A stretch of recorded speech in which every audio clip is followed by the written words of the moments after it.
in its infancy, that's what it was. It was a bunch of people tinkering with these components that weren't necessarily engineered to just be like plug and play together. It's only a matter of time before it starts becoming, Cyberpunk 2077. That's right, like cyborgs. No.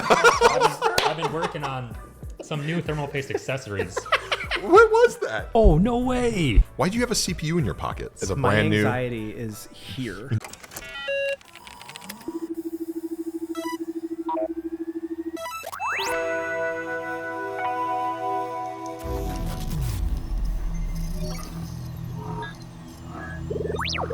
And welcome back to the MicroCenter podcast, where we're going to talk about tech, news, and everything MicroCenter.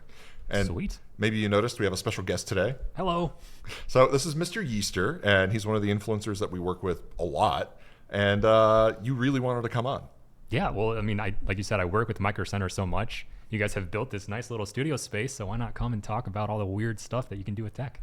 I think you're our first influencer guest. Nice. Actually, since we started doing this. So cool. Welcome. Thank you. And we're going to set the bar real high today. We're going to do some real fun stuff. Let's do it. I'm down. We got a couple of good things planned today that I think are going to be really exciting. Sweet. But first and foremost, let's do a little bit of background about you. Let's talk about everything MrYeester. All right.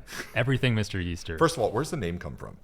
Well, so my last name is Yi in real life. Okay. That weird place outside of the internet. And it was like a gamer tag decision when I was 12. Yeester And it has just always stuck. sort of been Right. the name. And so when I started making short form tech content, for a while, my username, and like if anyone follows me from like a really long time ago, my username was Yee with like 26. It was like the max amount of letters that you could possibly have. And at one point I was like, I should probably brand this something a bit more professional. Right. Because to search my name, you had to type in like You had to 30 hit every E's. single That's a E. lot of E. I was like, you didn't have any with the umlauts or the No, I didn't. because No. you weren't the special character E's. Exactly, yeah. And so at that point I was like, well, Yeester is something that has always stuck with me. Like I said, gamer tag from day one sort of thing. And then MrYeester, I was like, I'm like older now, like I'm trying to set a professional vibe, destroying computer parts. Let's toss it together. It's a nice little. If you get your doctorate, are you going to be Dr. Yeester one day? Yeah, we'll get there. Evolution. We'll get there. I'll force everyone to call me Doctor. I think you've done enough to maybe get a if someone would be willing to give me one, yeah, sure. Honorary material sciences. Yeah, there you go. There you go. That's perfect. Yeah. So how long have you been like a content creator? How long have you been doing this? I think just under 5 years at this point, because it started actually with COVID, like during the shutdown, basically. I was working from home, and one of the outlets that I decided to pursue just to like keep myself entertained was tearing down and building up computers. And so I found myself just like going on Craigslist and just buying everyone's computer parts and then just putting them together inside of computers and then just either selling those or buying full computers and tearing them down. I did this for like months at a time. At one point, I actually thought that this was going to be like what I was going to do. I was Like going a to PC repair shop type kind deal. of. And I was like, actually, I'm going to like rent a van and like go to different cities just so I could look at the local Craigslist and buy and sell computer parts. And eventually I kind of like I did this for a few months, like maybe 5 or 6 months. Yeah. And I got to the point where I got a little lazy on the selling side, but I did not get lazy on the buying side. Right. So that is the definition of a hoarder, basically. I just had all these computer parts. Like my living room was like filled to the ceiling with computer cases. I had boxes of RAM and all this random stuff. I actually bought this dude's entire like garage full of computer parts because he was just trying to get rid of it. And I said, I'll take it. The whole lot. The whole lot. It took me like 4 car trips. And so now all of a sudden I just like, it was like on the verge, like it was probably legitimately hoarding at that point. I think he needs a pole barn. Yeah. Yeah, that would have been perfect. How much do those run? You can get one? I haven't looked in a while. No. Yeah. And so eventually it was like, I just got to get my hands on so many unique computer parts because a lot of it was older too. It was parts that people were just getting rid of because I don't know, it had been sitting in their closet for 20 years. Taking up space. And so at some point, like I wasn't even planning on making videos about them, but I would find something and be like, this is just cool. Like I didn't realize that this like this like, on the back of a NZXT Mantic case, there's a button that shines a backlight over the IO shield. Oh, it's that's like, I've cool. never seen that. Yeah. So I decided to make a video about I it. didn't know that either. I didn't know that. Yeah, so it's just like little things that I was just like, I've never seen this out of these hundreds of computer parts that I've collected. And so that's really the start of making content. Nice. Wait, so you were talking about some of the computer parts that you were collecting. Yeah. Like what was some of the other stuff that you had in the collection? Let's see, some of the older stuff, if I can remember, just like at the time it was a lot of like DDR2 RAM, Okay. a lot of like old Macintoshes, a lot of just like, honestly, it got to the point where I had so many parts that I just wasn't worried about breaking anything. And I think that was honestly like a huge like shift of my perspective. Once you stop worrying about like, oh, this is so delicate. Especially because, tech is one of those things that, it's kind of expensive. It's something that like, it's almost like a magic black box where you think if you mess with it, something could go wrong, and then what do? You might be SOL. Right. But when you get to the point where you have like a whole room full in your house full of motherboards and GPUs and CPUs, you go, what would happen if I pulled out a CPU while the computer was running? What would happen if you plugged in a second GPU while the computer is running? Right, right. And that sort of sent me down this path of like almost like a Mythbusters kind of thing. Yeah. Where if people are like, that's a stupid question, I would go, I agree, but also let's see what happens. Let's see what happens. Yeah. And that's been really fun. And that's been your thing for like a while. 'Cause It has. You've done some wild videos. Yeah. Well, honestly, once you start going down that path, and you try these things, you try ripping out a GPU, which, the first time I did it, I was like, this is gonna break the GPU, but I'm willing to sacrifice it to see what happens. Right. Yeah. And then you realize it doesn't break the I mean, don't try this at home, but like for the most part, there's a lot of resiliency built into these components. Right. Yeah. And so once you realize, oh, maybe it's okay to like, maybe it's still like safe to do that, you can kind of like push it a little further each time until you get to the point where you're like freezing an entire computer in a block of ice to see if it still works. I So like that one. It's just like there's a progression where it's like, oh, it does still work. So let's push it a little farther. Let's push it a little farther. And then you start getting to this point where it's like, oh my gosh, you can drop this from a 30-foot building. Let's see if that works. And like, oh my gosh, it does. Right. So like, That's insane. yeah. So like, it was never like my intention to like get to the point where I was doing these really crazy things. It was all about what is the limit for some of these pieces of tech. And it's an organic like evolution, right? It's Yeah, like just an sure. organic. Yeah. You just kind of keep going down this path. Snowballing. Yeah. I was thinking about you the other day actually because I was doing a build here and I was working on the case. I already had the motherboard installed and there's punch outs for the PCIe slots, Yeah. And I was trying to push it. I'm like, why won't this push out? And I'm pushing it really hard. I knocked a capacitor loose on the motherboard. Oh no. And I was just like, I wonder if this is going to work. And I was like, oh yeah, I remember Adam did this video where like he kept taking components off of stuff. And I'm like, you know what? Let's just see. And you know what? It works. Yeah. I do not recommend this. Do not recommend this at all. Yeah. But it was just kind of a funny little thing. And I was like, yeah. Okay. It's one of those things where it's like, if that was a computer built in the 1990s, it probably would have not worked. Right. But at this point in time, there's so many fallbacks and safety mechanisms built into the physical components themselves where, if that capacitor is missing, maybe in certain circumstances it won't work, but for like 95% of circumstances, it's able to like have something else take on that load. Yeah, there's like 3 other capacitors around it. I feel like they'll share the right. That's how electricity works. They just Yeah, totally. for sure. Yeah.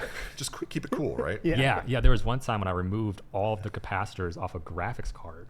Right. And it's still that's the one I remember. It's still booted. What? Right? Like I'm sitting there and like I don't have an electrical engineering degree, so like in my mind, it shouldn't work. Yeah. And so the way that started as well was I'm gonna remove 1, and then test this. It still works. Okay, I'm gonna double. I'm gonna remove 2 next time. I'm gonna remove 4 next time. It just kept working until by the end it's like I need to remove 512 of these, so they're all gone. When are you going to get to the point where you're going to move like VRAM modules off of the board? That's the next thing. So is it going to work? Yeah. Make my 4060 from 8 gigabytes to like 4 gigabytes. I mean, See what happens. that would be a cool. Well, I've seen people add VRAM modules that they've just bought Right. raw onto PCBs for older cards, and I was like, wow, that's nuts. So that's the next step. Like if you think about how PC building, like in its infancy, that's what it was. It was a bunch of people tinkering with these components that like weren't necessarily engineered to just be like plug and play together. Oh yeah. Right. And like you could buy kits, you could buy these individual components from like magazines in the 1980s. And one of the big things was like expanding like the VRAM. And then like they had this whole separate chip that you needed to solder onto. And then I had no idea how people got that to work. Oh yeah. And so like the fact that it's developed so far where now it's plug and play, it's fun, but you can also like, I don't know, you can do all that fun stuff with it still. Oh yeah, for sure. I saw a couple months ago, there was a guy who built his own GPU from scratch. That's incredible. Like Really? software and everything. It's not super good. Like it's not going to compete against AMD or NVIDIA or but Intel. the fact it but functions, he though. did it himself. All that pretty matters. crazy. Can it run Doom? That's all that matters. It probably could. If you can run the original Doom, then that's all. That's all you care about, right? Check. Yeah. Check. And built that from scratch. That's impressive. That's incredible. Yeah. It was really cool. I'll have to find it, show it to you. Yeah, guys. there's a couple of wild projects I still think out in the ether for you that you can sink your teeth into. So There's still a lot more that can be done.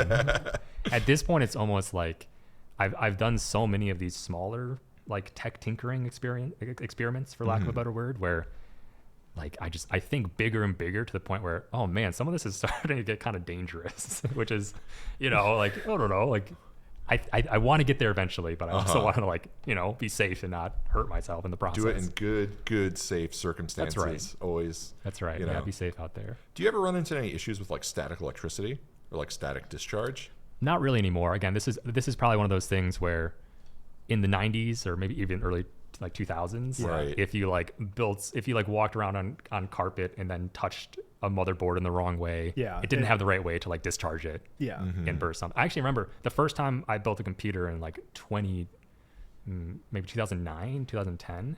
That was one of the things where I was nervous about building on carpet. Yes. Because like that was sort of one of the tips that was common to give was definitely don't build this on carpet. Don't keep these on carpet. ESD safe materials, everything. Exactly. Make sure you're strapped in. Yeah. Right. But nowadays I build exclusively on carpet. No.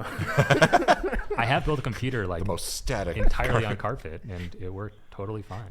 You know, I had a friend do that because he built his like on his bed. Yeah. And he sent me a picture of it. I'm like, bro, what are you doing? yeah, I guess you're fine. And then It's sure enough, probably yeah, it fine. works. It worked okay. Yeah. It's one of those like, I think most circumstances, yeah, you're actually going to be okay. Because like we've done videos with like no ESD protection when we build. Oh yeah. yeah. I know we get a lot of comments about it, but really? Oh. like, Most I of the mean, time we're fine. grounded. Like we have the workbench there. Like it's Yeah. fine. But like, We should see, this might be a you thing. We should see if we could build a computer like between two Tesla coils. and if the it'll ultimate fire. charge. I mean, I have seen people take like tasers to a motherboard, and Holy moly. it still works. Yeah, because they had who was it? Electro Boom did a video about ESD stuff. I think he did it with like Linus. They did a video about that. And they tried really, really, really hard to like get the components to stop working. Yeah, and it it's took a pretty lot. tough. Yeah, That guy's really smart. He knows what he's talking yeah. about. Like as electrical people, I'm just like, Yeah. I don't know how your brain works, but I'm in awe. But with all that being said, still be careful. Yeah, there are tons of Obviously. We ways to still like. recommend the strap. Things can still go wrong. So There are don't, ways to discharge your electricity in you, just like when you're building. Even if you just plug your power supply into the wall and just touch it every once in a while, Yeah. it's grounded. Yep. Doesn't have to be on; just has to be there. Yeah, actually, yeah, that's a good tip. You get the little wristband, like the iFixit ESD one. You can just attach it to your table or something else that's grounded. Easy peasy. Can get a Livestrong bracelet. Yeah, that'll work. Do you remember those bracelets in the 90s? Those like magnetic bracelets that were supposed to like heal yeah. all of your... Oh, Oh yeah, I remember a lot of like athletes had those. Yeah, they did nothing. No. Like they did absolutely nothing. I think my They probably Snap sold a lot. bracelet did a little bit more than that. Yeah, right. Well, that probably creates a static charge. Probably, with the yeah. wraparound that it's yeah. doing. Yeah. So I want to talk about one quick thing really quick. So CES, we kept bumping into each other. Yeah, at CES. that was fun. I saw Yeah. you a bunch of times there. How was it? CS is cool. I mean, I think it's so overwhelming in like the best way possible. Right, Where yeah. there's so much buzz going on where like after a couple of days, I'm like, I don't even know what's real anymore. Yeah. I don't know what's exciting anymore because there's just like to the credit of everyone there, they make everything seem like the coolest thing ever. Yeah, Which but is awesome. Everything is pretty cool. I know, that's what I'm thing. saying. Like everything Yeah. is awesome. And I always feel like a Labrador just running around like, oh I know. Like, ooh, what's this? Ooh, what's this? Ooh, what's this? And then I'm just so tired by the end of I it. know. Yeah, I need to like crash for like a couple days. But yeah, CES is really cool. I think there's some like underrated parts of CES. Like there's this whole like research village underneath like the main show floor, Right. where it's like area. it's less people showing off commercially viable products right now, and it's more just we've been researching this like one type of battery that's made out of paper, Right. and like we don't have any like there's like we can't sell it to you right now, but it's pretty interesting. Yeah. And I feel like those are the people that are like, oh wow, like what are you focusing on? That's crazy cool. And you can almost get a glimpse of what tech would look like in totally. 5, 10, 20 years when it's scalable, when it's made commercially available. Yeah. There's a lot of cool things that they show off that really like fly under the radar. Oh yeah. I think GPUs soaked up all the news cycles for CES this year. Yeah. Like, just everything was GPU related, but there's a lot of other cool things going on. I've been like really impressed with robotics recently. It kind of feels like I honestly can't tell if it's going to go on the path of like AR VR, which is really cool technically. Yeah. Will it find like its mainstream appeal? Because with like the Vision Pro, Apple Vision Pro, there's all these attempts at having AR and VR break out of these sort of really niche use cases, which they're really good at. But like the global appeal of having AR VR, like in glass, like you have like the Ray-Ban glasses on right now, so you're like capturing stuff.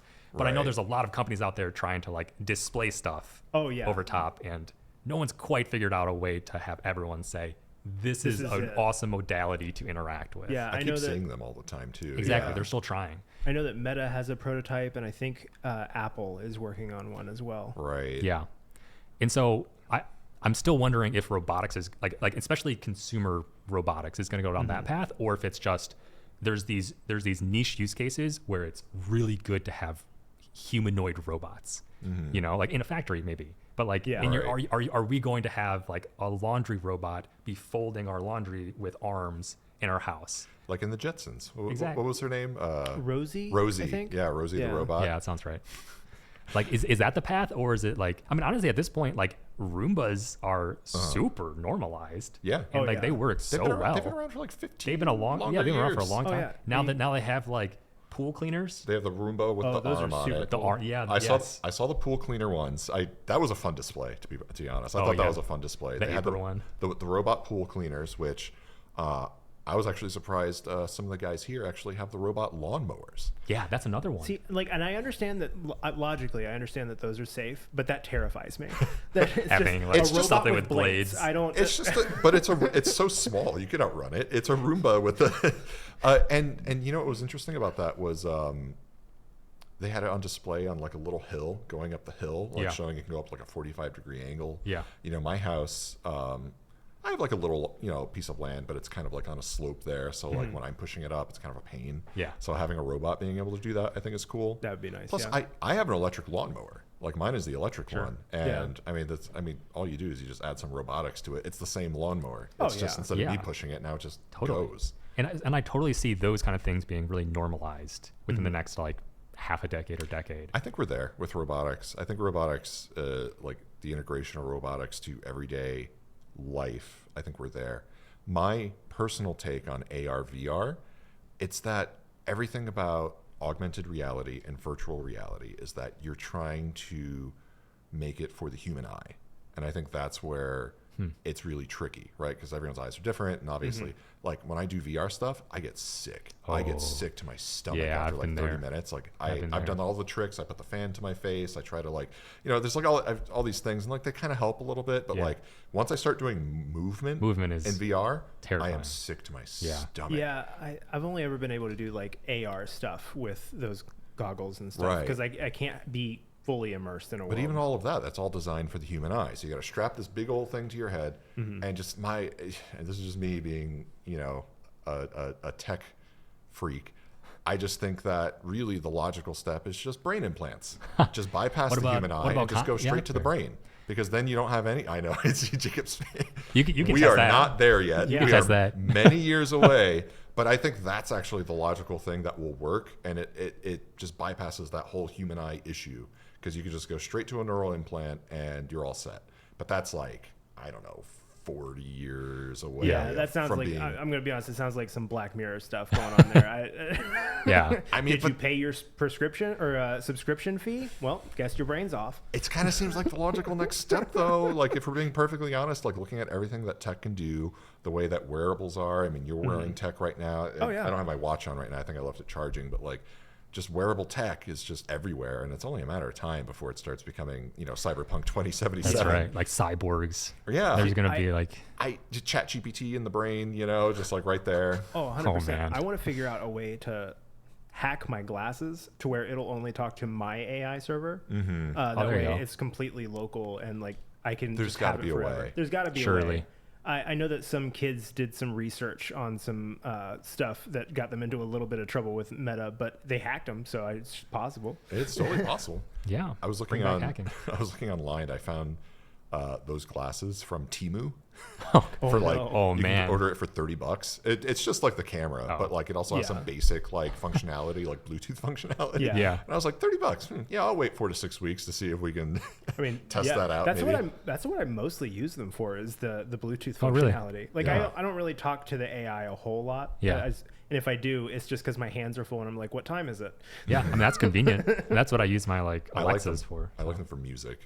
Because like when I'm in my studio at home, like tinkering around doing stuff, and like my wife's upstairs, she's always calling to me. Oh yeah, like, I can hear her clearly, and it's just playing because it's the same style of speakers that the like Quest 3 has. Okay, so like it's playing down to your ears, but you can still hear your those are really nice. Yeah, it's that same. I mean, a lot less powerful because you have to fit everything into a glasses frame, but one of the cooler like I guess it's just like augmented vision type stuff is actually in swim goggles, because it's one of the use cases where you don't have access to use your hands. Like you're actively swimming, so it like can keep track of your laps, of like the distance you've swam, how long you've been in the pool.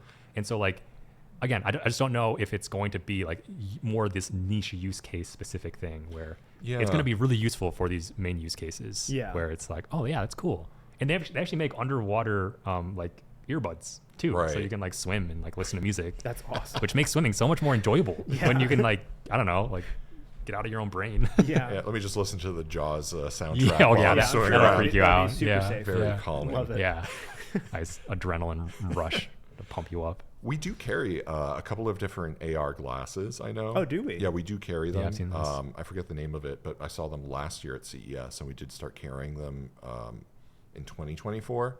And then the Meta frames we are getting in stores very soon, in the next couple of months. Yeah, I think the non-prescription versions, right? Yeah, that's cool, because then you can just take them to your optometrist and they can just put in your lenses. And we also have obviously Quest 2, Quest 3. So like we have all those things at Microcenter. Yeah, they're all readily available. The Quests are really good. I've been really impressed with I really like the hand tracking, and it's just the motion sickness thing for me. Like I Half-Life Alyx, like I can play for like half an hour. I wouldn't even attempt. Because why I like that one the most, because that one has the blink feature. Yeah, you don't have to like slide. Yeah, it doesn't make me feel sick, but I do get a little wobbly after a while. Yeah, but like I don't feel nauseous. But like I tried Population 1, like running around. Oh my god! After I had to sit and go, okay, I can't. You should try. They make like a ping pong game where it just puts a ping pong table in your space, right? And then you just play ping pong. And it's crazy realistic. Awesome. Like, I was like obsessed with that game for a little while. Like every night before I went to bed, I would just play ping pong, and like it feels real. You can like feel the vibration of hitting the ball, and like, I mean, does it translate to real ping pong? Probably like not as much, but like the physics feel really good, and the fact that you're in your own space and like you're only moving like within with that like a limited amount. Yeah, like I could play that for like an hour and not get sick. When we first got the Quest 3 in, I tried that, and there was a demo of a game where there's these fuzzy aliens would break through the wall. That was all I played on it. It was awesome. But because I could still see the space that I was in, I didn't get motion sickness. That helps at all. a lot. It incorporates that AR VR thing. Yeah. So something about the refresh rate thing. The refresh rate on the Quest 3 is really good. Yeah, it's a lot better. I also have a Quest 2. That one made me a little bit more sick than the Quest 3. The Quest 3 I can play a lot longer. Yeah. But that's just like a personal thing. Yeah, I mean it's fair. It's just like tough, right? Yeah. One thing I do want to talk about though, when I did see you at CES. Yeah. So you've been doing content for a while, and you shoot a lot of things on your phone. I do. You're a phone guy. I am a phone guy. And I think the reason that is because I started making content for short form.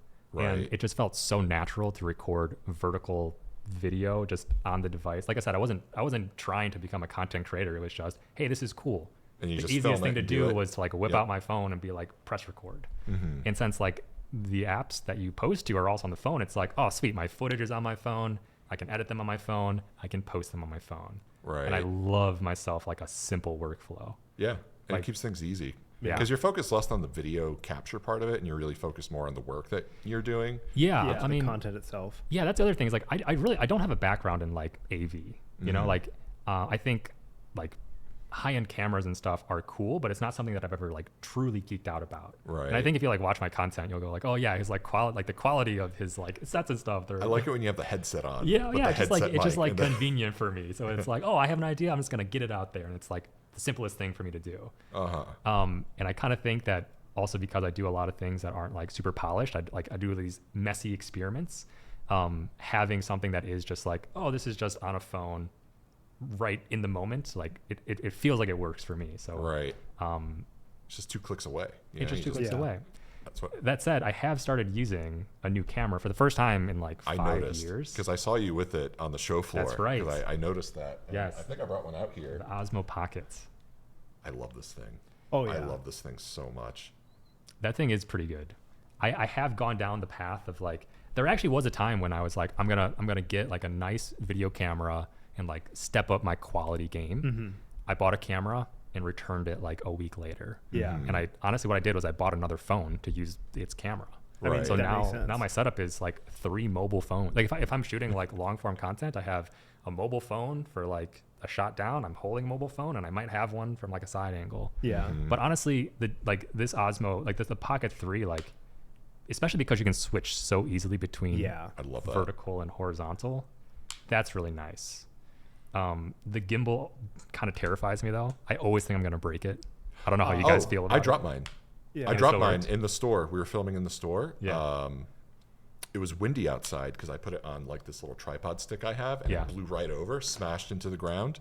Scratched up a little bit, working perfectly fine. Gimbal is still good. Everything's Amazing. great. That gives me some confidence. I'm just and it fell like right here. Oh man. And Oh, it's, that's right where I would think it would break. Yeah. yeah, it's scratched. I mean, it's scratched up pretty good, but like that's how I know that's my gimbal.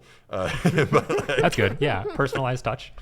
But like, no, it works solid, man. I mean, this is like basically the same gimbal as like the Mavics, right? Yeah. And you know, it's Yeah. got a little give to it in terms of like usability. Yeah, I mean, like you're not going to get any tight shots with it. It's always going to be fairly wide. But other than that, honestly, it's really, really good. Have you used this as a webcam yet? Not as a webcam. No. I have not either. Actually, It's my favorite thing Oh, because really? you can, you know, I like might the just do that then. I like the that it Insta 360, the little can track you. yeah, the one that can track you. You can do that on this. That's cool. So you plug it in as a webcam, hit webcam, and then Well, you just double yeah. tap your face like that, and you can like literally just walk around and it'll record you. You That can w- also use it in OBS. You get the Oh, full nice. quality Yeah. through the USB connection. So like if you ever stream or anything, or if you ever just want to capture stuff straight to your computer with this, like you can do that. That's cool. Yeah. Which I always think is kind of nifty. Yeah, I love that. I think that's the perfect blend of like high quality and ease of use. Yeah, they made it Because really accessible. I like using an FX30 or an FX3. It looks better. It just does. But I don't want to have to deal with all of that. Sometimes it gets in the way. Yeah. Sometimes it gets in the way of trying to capture something process, that yeah. happens Yeah. really fast, or like because it's like, oh yeah, I gotta like. Yeah, totally. And like the ease of just clicking and pointing and shooting, really valuable, at least like from my perspective. But yeah, like the thing that's nice about this is like I film by myself like 99% of the time, and so this having that tracking feature, even just by like setting it down and like letting me move around, is Right. really nice because then it kind of removes the like mental burden of, oh, am I still in frame? Let me go run behind the camera and check. Oh, yeah. First of all, I can like see it. I can see the little display because you can point it anywhere. Yeah. And it's like, oh, if it tracks you, nice. I can like walk around the entire room and not have to worry yeah. about it. Oh yeah, which and, is nice. And you can see yourself without having to use the like crappy selfie camera that's on your phone. Yeah, Which yeah. when I was trying to do short form content before I started getting before I got hired here, That was the biggest pain in the butt. I'd have like 2 mirrors set up so I could actually use the really good camera. All right, on the back. Yeah. I was like, ugh. Yeah. No, yeah, less than ideal. A lot ideal. easier. The one thing about this that like, and maybe I'm just so used to using my phone. Sometimes I think the gimbal actually, like the smoothing of the gimbal, well, I think it's like it's built in for a reason, and I think it makes like some footage look really nice. Sometimes I miss it feeling like just like a handheld and be a little shaky, because I think that does add a little bit of authenticity. I haven't tried this yet, but I think there's a sport mode on there. Yeah, you can disable the sensitivity of the gimbal gets higher. So that might help, but I don't know if it's ever going to be quite the same as like shaky. Like I said, I've also been like using a phone camera for like 4.5 years. Yeah. So at this point, it's like, what phone do you have? A Samsung? Or I right now I still use like the S10. Oh wait! Don't feel any shame. I've got this. I mean, I got the what is this? 21. Yeah. Caseless, because I'm actively trying to break this. There you go. I'm just waiting for this to break for me to like upgrade to a new phone. Yeah. I have dropped this on everything. I am trying to break this, and That's funny. this is like indestructible at this point. That's hilarious. I just got a new phone case because I was worried mine was going to break. Really? And it's only 1 generation newer than that. And you have the 10? Yeah, it's the S10 Plus. Yeah. And at this point, like this was like a refurbished phone that I bought, and it happened to have a terabyte of storage built into it. And so wait, what? At the time, I was just like, oh, that's the one SD cards. Yes. Yeah, totally. And I was just like, well, that's just like, it was just like the one that I could buy, so I bought it. Yeah. And like, I didn't realize that I was going to be filming so much. This thing's full of video. At this point, it's like I have to take files off of it because I just have too many video files. Yeah, that's a lot. I need to upgrade at some point, but yeah, I'm really used to like the Galaxy in particular, and like the Samsung. I love ones. Samsung phones. I love their phones. Yeah, I'm a big fan. Yeah, I've been using them for a while. Yeah, I like, they work really well because like we have the Samsung like T7 drives, like we use it for everything. They work really well with those hard drives, so you just plug them in. So whenever I'm like dumping footage or something from my phone, like it's just easy to transfer. Like it's easy to mount stuff. Like I don't know. Yeah. I really like it, and their cameras are good. Yeah, they're totally fine. And like I said, like I wouldn't say I'm a huge like quality critic of things. So it's like if it can capture what I want to show, it's fine. Like like I know like it doesn't. I personally don't care that much about like the megapixels or, you know, if it can capture like this weird thing, then perfect. Right. I feel like a lot of the megapixel count stuff is just for show, to be honest. Yeah, if the lens isn't good enough, you're not going to get any more detail anyway. Yeah. I also kind of feel like we're kind of at the point with some of that stuff where it's like diminishing returns, where it's like, sure, it's improving, but like the generation from like 5 years ago to now maybe is pretty impactful, whereas like this year to like 2 years from now, maybe not. Right. Like, maybe, it's still gonna be better, but like maybe it's just. But I do think that better. a lot of the like on-camera processing that's happened in the last couple of years, that's been a huge increase in quality. That's been the big one with phones.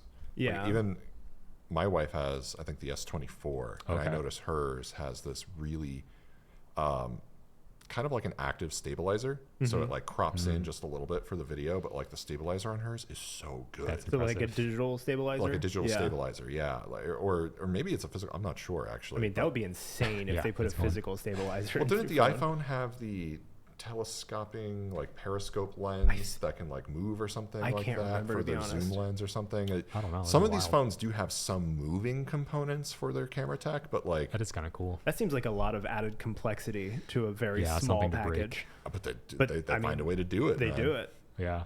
So you're talking about quality. Yeah. And I've worked with you a bit. Yeah. We've done some builds. Yeah.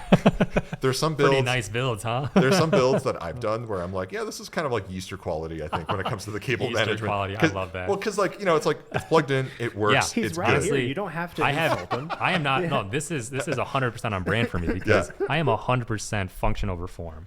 And a lot of the times, like because of the way that I'm working with computers, it's like this is going into like a pit of goo. Like quite literally. So like it having the nicest cable management doesn't always like, it's not at the top of my priority list. Just got to run the electricity. That's all that matters. If it works, that's like, wow, I'm happy with that.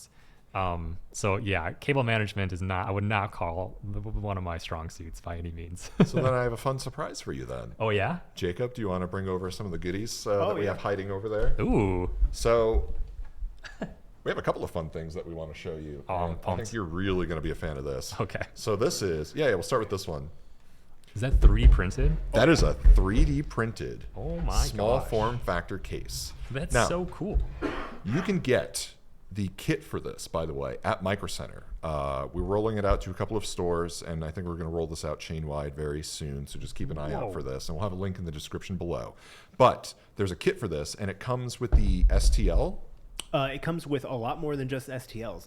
It comes with the print files for all of the parts to build this and multiple sizes. So if you have a thinner PC, you could do that, or you could do MATX as well as the ITX cases, and it comes with the CAD files for all of it, so you can modify them. Yeah. How long did this take to print? Well, there was another one that we printed that maybe we'll show you really quick. Yeah. Because this one, I'm thinking we can just build a computer now let's do it. here at the table. Nice. But then Jacob has a surprise for you. Oh, no way. That's the MrYeester logo. What? So when he says that you can edit the CAD files, that's what he means. Wow, wait, that's dope. Oh my gosh. So this is for you. That. You can take this home. Oh, no. And you can build in this whatever you want. And I'm pretty sure it's going to be something crazy. I'll do my best to make the cables look good just for you guys. That's the full kit. Jacob put it together for you, at least with the cables for the case cables and everything, right? That's awesome. The only one I hadn't, I'll do this afterward, but the power button I need to install. Right. Ooh. Okay. Well, yeah, I mean, you've done a lot of different power buttons. That has honestly been one of the more fun things that I've been doing recently is turning on computers and just it's so like pressing a button is a great way to turn on a computer, but like it's by far not the coolest way you could turn on a computer. Well, then you know what, Jacob? Don't install the power button for him. Let him figure something out. Yeah, maybe we'll pull out the pyrotechnics. Can I start this 3D printed computer just with a firework? What are those big plungers from the old timey TNT? Yeah, there are so many cool those are we were just talking about pyrotechnics where I turned on a computer by lighting like a slow burning fuse, and it just like slowly like a cartoon was just like. And then I put a like a thermo activated momentary switch right on the end of the fuse. So when it gets hot over a certain threshold, it'll just momentarily closes. Switch. That's smart. And so when the flame eventually got there was this big puff of flames eventually. And it actually turned on like first try, and I was like, "Whoa, that was amazing!" And I just think of like someone turning on their computer like that every day. How amazing that would be! Honey, get the fuse. Yeah, exactly. Like there's something about limiting how you use technology with like physical barriers. Like I think it'd be cool if you like, I don't know, like if a fuse took 30 minutes to get to your computer and you lit it, it forces you not to use your computer for 30 minutes. Right. I did this other experiment where I tried to cool a CP with ice, like a stack of ice. And you know, like there's kind of like a challenge of getting the water out so that the ice doesn't float above contact points.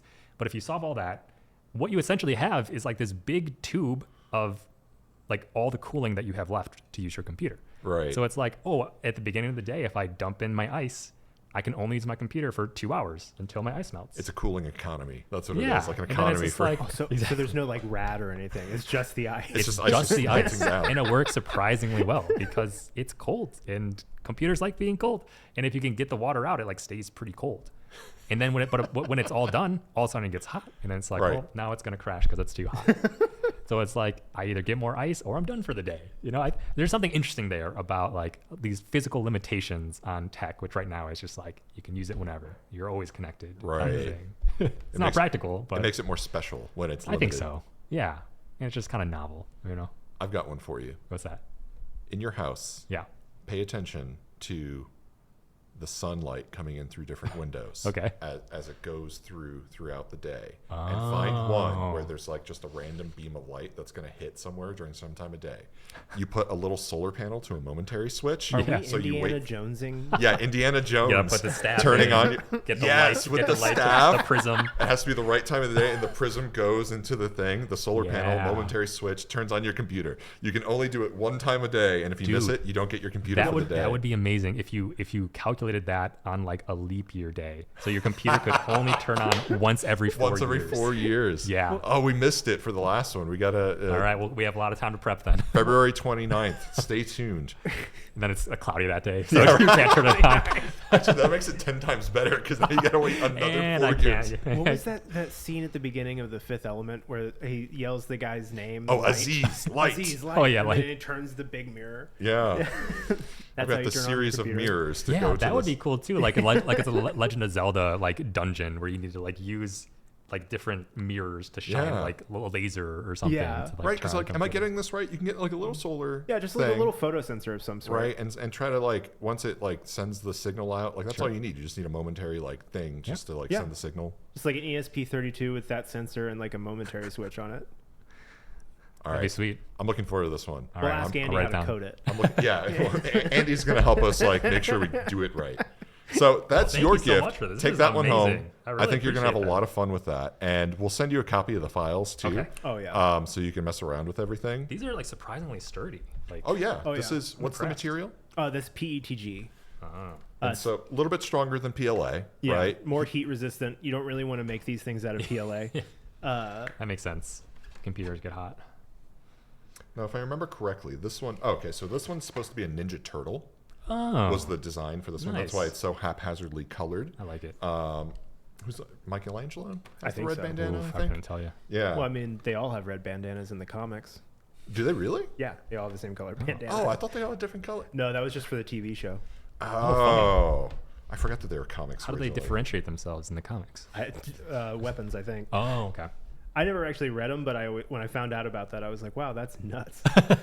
That is funny. So I think we have to take this back. Yeah, I think that back piece is for a vertical stand, but I don't think that's cool. that Andy printed the rest of that. Do you want to bring out some of the parts we'll work with today, and we can look at some of that? Yeah, how do those? I'll let you do the honors. So there's, So it holds in the panels, and the way these files are laid out, this is all infill, right?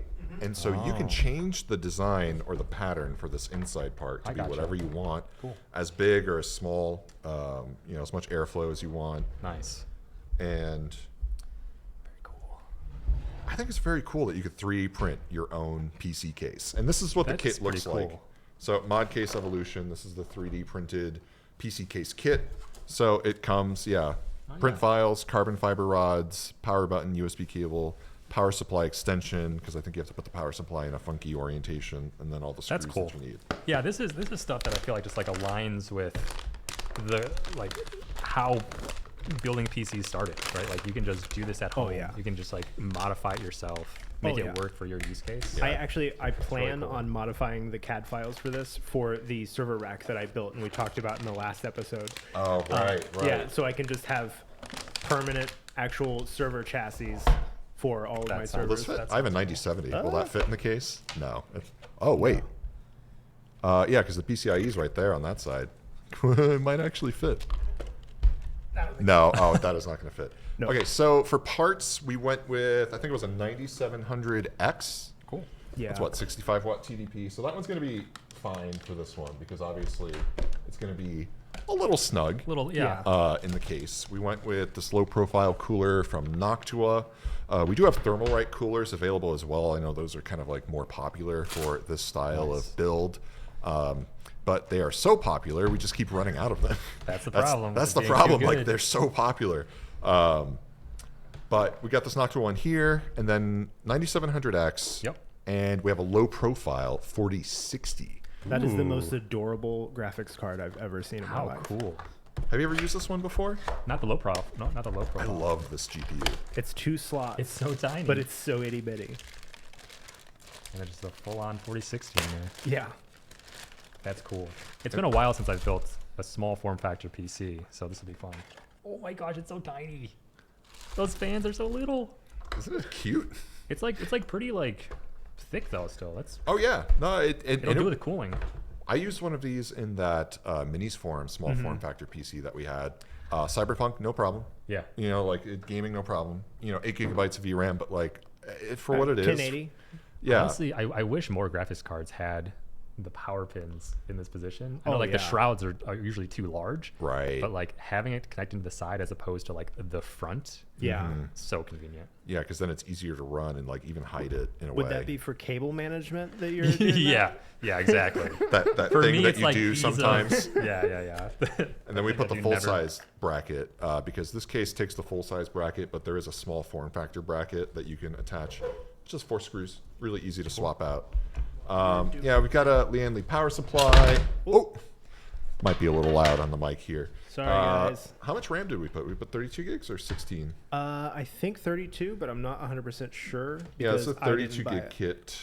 2 terabyte Western Digital SN7100. Nice. So, this is going to be spec'd out pretty decent for a 3D printed case. Yeah, that's really cool. So this one, Andy wanted me to put this together because we're going to put this on display in the store because they're rolling out. The one here in Columbus? Yeah, we're going to put this on display in Columbus because we're going to roll this out to all the stores. And I think we're going to print more cases to put on display in the case section. So this is kind of like our honorary first case to display. And then you obviously got case number 2, which is nice. the Yeester variant. I love it. I think you're going to have a lot of fun with that. I think so too. Don't throw it off a building.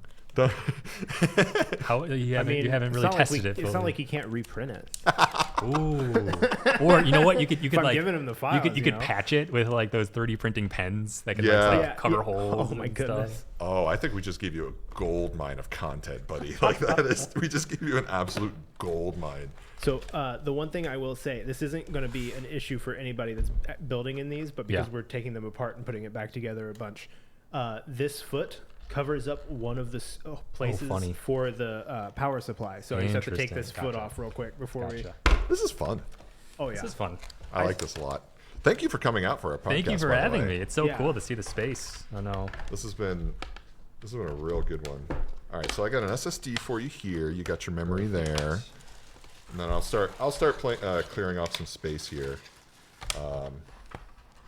Yeah, I just wanted to get the power supply installed real quick. I mean, 3 guys, we could build this like pretty quick. Really fast. Just imagine how quick we'd be with twice as many people. And I'll get I'm the sure coolers. that would work out. I'm gonna steal yours. Yeah, go for it.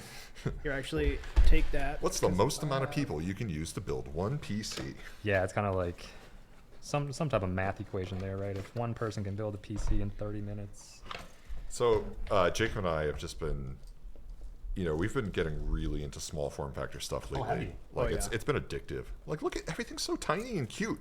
Like, this is just I know, it's so cool. Fitting that much compute into such a small area is just it's really fun. I have a 4080 at home. I have a one of the Lian Li Vision 011 Vision cases, jumbo size. Yeah. I have a jumbo PC. So now you're going the opposite direction. I'm really getting into going the opposite direction, and as small as possible. It's a lot of fun. And of course, cannot leave the house without Yeester paste. Oh, literally, you cannot leave the house without some Yeester paste. Oh wait, I actually have. No. I've been working on some new thermal paste accessories. What was that? It was a holster. I never want to get caught without it. Is that a 3D printed holster for thermal? It sure is. That's awesome. I have my permit, I promise. Oh, your permit. Carry permit. I hope you got that on camera, Adam. So yeah, it's funny because now, at this day and age, people will run into me in the street or in very random locations, and I've sort of had this personal goal of never meeting someone who knows me or watches my content, and I can't give them a tube of thermal paste, or I can't provide if someone catches me slacking without having a CPU or something on me, I go, never. I don't want to live in that world. So right. Never again. Always got to be prepared. Yeah. Never know when you're just gonna need to build a PC. Or, I know. Something. I thought we were surprising him, but he surprised us with. I even came prepared. I had the piece for him and everything here. You know what? Use yours. Okay, I'm gonna put this back in the studio. We'll keep this on the shelf. We'll use it for further computer builds. If you guys want a belt holster, I'm working through the design specs. I'll send you some when I'm done. Well, since you 3D printed that, you could easily attach it to your new 3D printed PC case. That's true. That's one of the things that I spent a lot of time thinking about thermal paste and like the thermal paste experience, if you will. Thermal paste experience. All right, that is a great band name. And so like for like one of the first accessories that I designed for thermal paste was a holster, so you could attach it to your case when you're done, because a lot of people just put it in their, like, throw it away.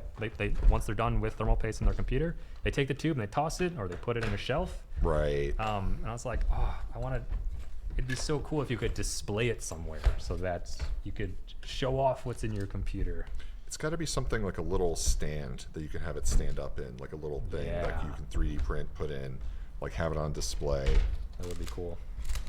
All right, so AMD parts, that's going to be for you. So actually, Yeester paste is one of the things I did want to talk about here. Oh, so yeah, like sure. like what was the inspiration to make your own thermal paste? Like how did you end up there?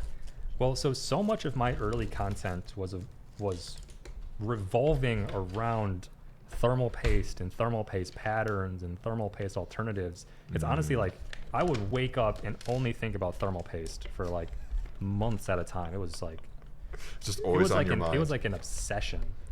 And after a while, like I had just used so much thermal paste. I had experienced just like, what it felt like to use thermal paste as like a novice, as like, and then someone who was like really experienced with it. What I really wanted to do with my own thermal paste was, again, build around that experience, right? Like I think a lot of the time, a lot of the current thermal paste offerings, it's really focused on performance, which is fair because its job is to like help transfer heat out of your system. But I think there's so much, especially for like first-time PC builders, where it's kind of nerve-wracking. Right. They're like, oh, now I have this like goo that I need to somehow apply, and if it gets in the wrong spot, is that bad? How much do I put on? There's all these questions and like concerns around it. And so one of the first things I wanted to do was, am I able to design an accessory or an experience that can help calm those kind of thoughts for new PC builders in particular? And so that's what inspired me to first design the thermal paste practice kit, which is essentially almost like a replica of a CPU that you can squish between two pieces of plastic so you can visually see how it spreads. Because, is it in there? Maybe not. Because a lot of the time, where is the practice tool? I don't have it in this baggie. Maybe I have it. You don't have a holster for the practice tool? I technically do, but it's not on you. It doesn't come with the thing itself. Actually, it's another room. It's okay. We'll get an insert shot of that one. Yeah. By the way, there's some offset plates that you're going to need for the cooler. Okay, I was double checking for you. So this is the north plate, and you want to have the screws in the 0 for AM5, and then this is the south plate. Also want this on the 0. Gotcha. Yeah, so I standoff plate screw. Gotcha. Standoff plate screw makes sense. You said 0. Yeah, the 0. Okay. So that's like the bottom holes, and then the bottom holes on this one. Perfect. Yeah, so that's what really inspired me to go down the path of like, I don't know. At this point, so much of my content involves this stuff. I think it'd be really cool to try to make someone's first time building a PC a smoother experience. Right. And then after they're done building their PC, what's a cool way to like display this, or like what's a cool way to keep thermal paste more top of mind than just in your top drawer or in the garbage? And so I started thinking like, how do I design something for before you build the PC, during the PC, and after the PC? So that was sort of the approach, and I kind of just like set myself a goal of like I don't know how long I'm going to be making content or doing this stuff, so it's kind of like striking while the iron's hot type of situation. And it was fun to do like the product design. Yeah, what was that process like, right? Because thermal paste comes in a lot of varieties, right? There's different chemical makeups, right? There's like ceramic, and there's liquid metal. Yeah, I mean, liquid metal is its own thing, right? Yeah, like most of them are like silicon oil based with some like oxides in them, which is like a very common like composition. The thing that I was coming in and thinking like I want this to be something super unique. So when I was talking to like manufacturers or like thinking about the manufacturing process, my first question was, how do you change the color of it? How do you change the smell of it? How do you change the aroma of it? And I asked I asked all these questions, and people were just like, "What are you talking about? Like, we can't do that." What is this, Play-Doh? Because actually, there are I think there is a Japanese company that came out with a scented thermal paste that smells like blossom, like a blossoming tree or something. So does the smell come out every time you turn on your PC? It starts to get warm and it emits aroma until it runs out. It's got to run out after a while, right? So. Yeah. Well, then you have to reapply your thermal paste, obviously. Yeah. Your scented thermal. I did think that was a really interesting potential mechanism where when you didn't smell that new PC smell, then maybe that means you do need to reapply thermal paste. Kind of like that, like the new car scent. Right, when that goes away. Yeah. Ooh. Oh, I see the pattern you opted for today. Here, Going for the smiley. We can show off for the camera here. So went for the Yeester smiley. The classic. How does it hold up against the 3D printed one we made for your case? Oh yeah, let's see. There we go. Look at that. I see the eyes are a little bit longer here. Here you got the dots. Yeah, it's surprisingly hard to do dots for the tube because then nice. It's very viscous, so it likes to stick together. But yeah, it's overall a really fun experience, and the fact that it's being sold in microcenter is just so crazy to me. We were really excited to get that in here. That was actually really exciting that we were able to have an influencer sort of bring a product in house. I feel have readily available. The fact that it just it feels like such a perfect match because I've been shopping at microcenter long before I worked with microcenter. Mm-hmm. And it's I don't know. It's the coolest place to build computers. They just have everything, including now something to help first-time PC builders feel a little more comfortable applying thermal paste. So yeah. Or if you want to 3D print your own case. 3D print your own case.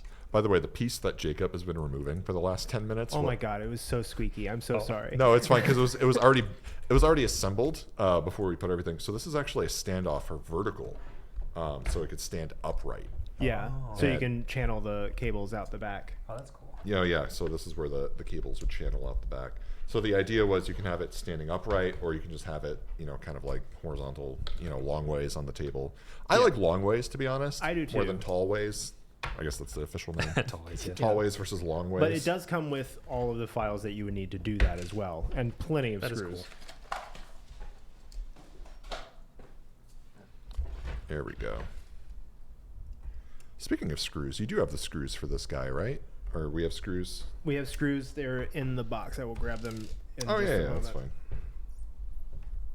If not, one thing that we have here in the studio that I guarantee that you have as well, a box of miscellaneous case screws. Man. Because there's so many that add up over time. I always think that I'm going to use them again, and then I have multiple times actually. It never dwindles though. It always increases. Yeah, and it's always increasing with the screws that you're probably not going to use. For every one screw I've used from my miscellaneous screw box, I probably accumulate another 30. Yeah, that's exactly right. Yeah, but it's worth it just for that one. Because that one time you're like, I don't have this one. I know. M2 screw. I haven't used that in forever. I know. It also behooves me to think about do the screws for the motherboard come with the case or the motherboard for the power supply? Does it come with the power supply or the case? Mm-hmm. It's I'll just having a batch of them just sitting somewhere. This doesn't really work here because we build so many computers, but at home I just put all of the smaller boxes for my computer builds into the larger PC box. Yeah.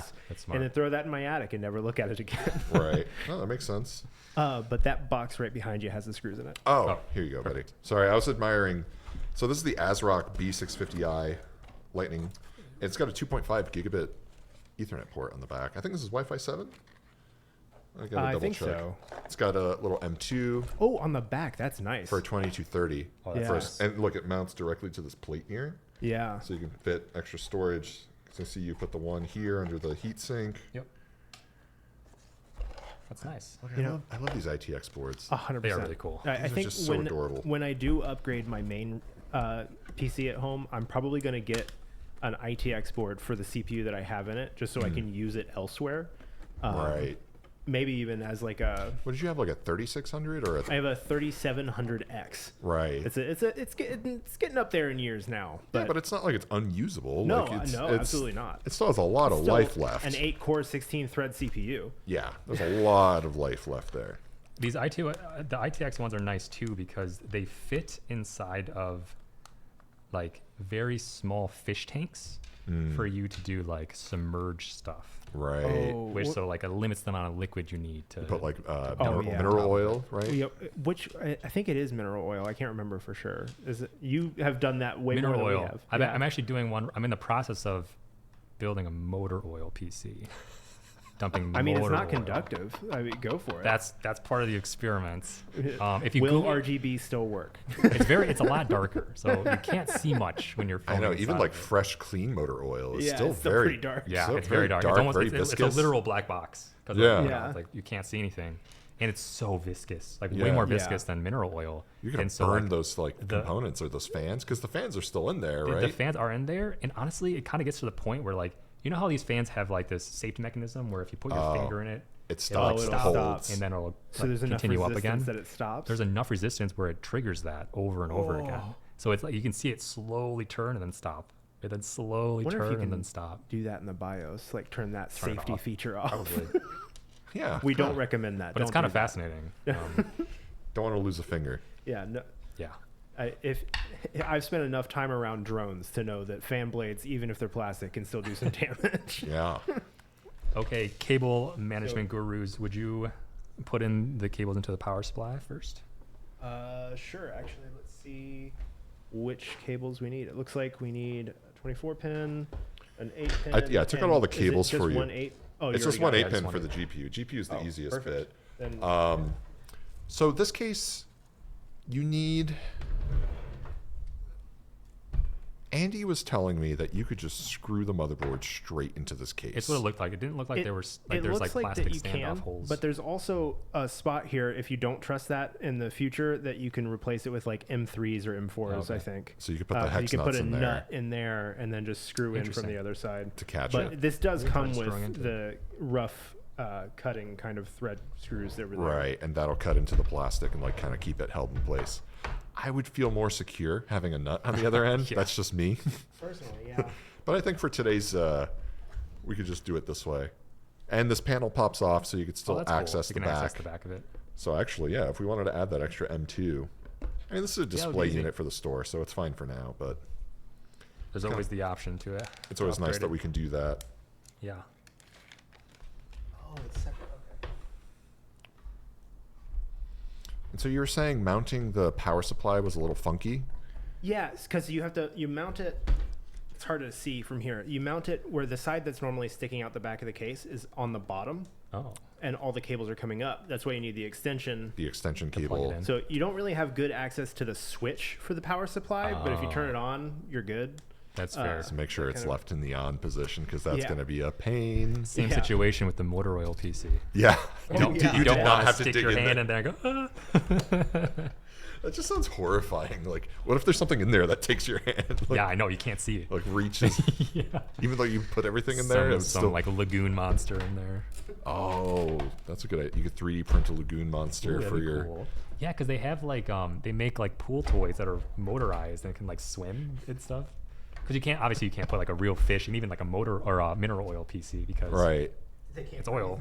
Yeah. But you could probably put those like robotic ones. The little like swimming fish for like bath I wonder time. if those would work in like oil because it's a lot thicker than water. Yeah, I don't but know. Maybe. It might just hold in place, to be honest. Like, what is it? Neutral buoyancy, where it won't Yeah. float up or down. It'll just stay in place and just kind of do this because That's it can't interesting. move. It doesn't have the force to move. Yeah.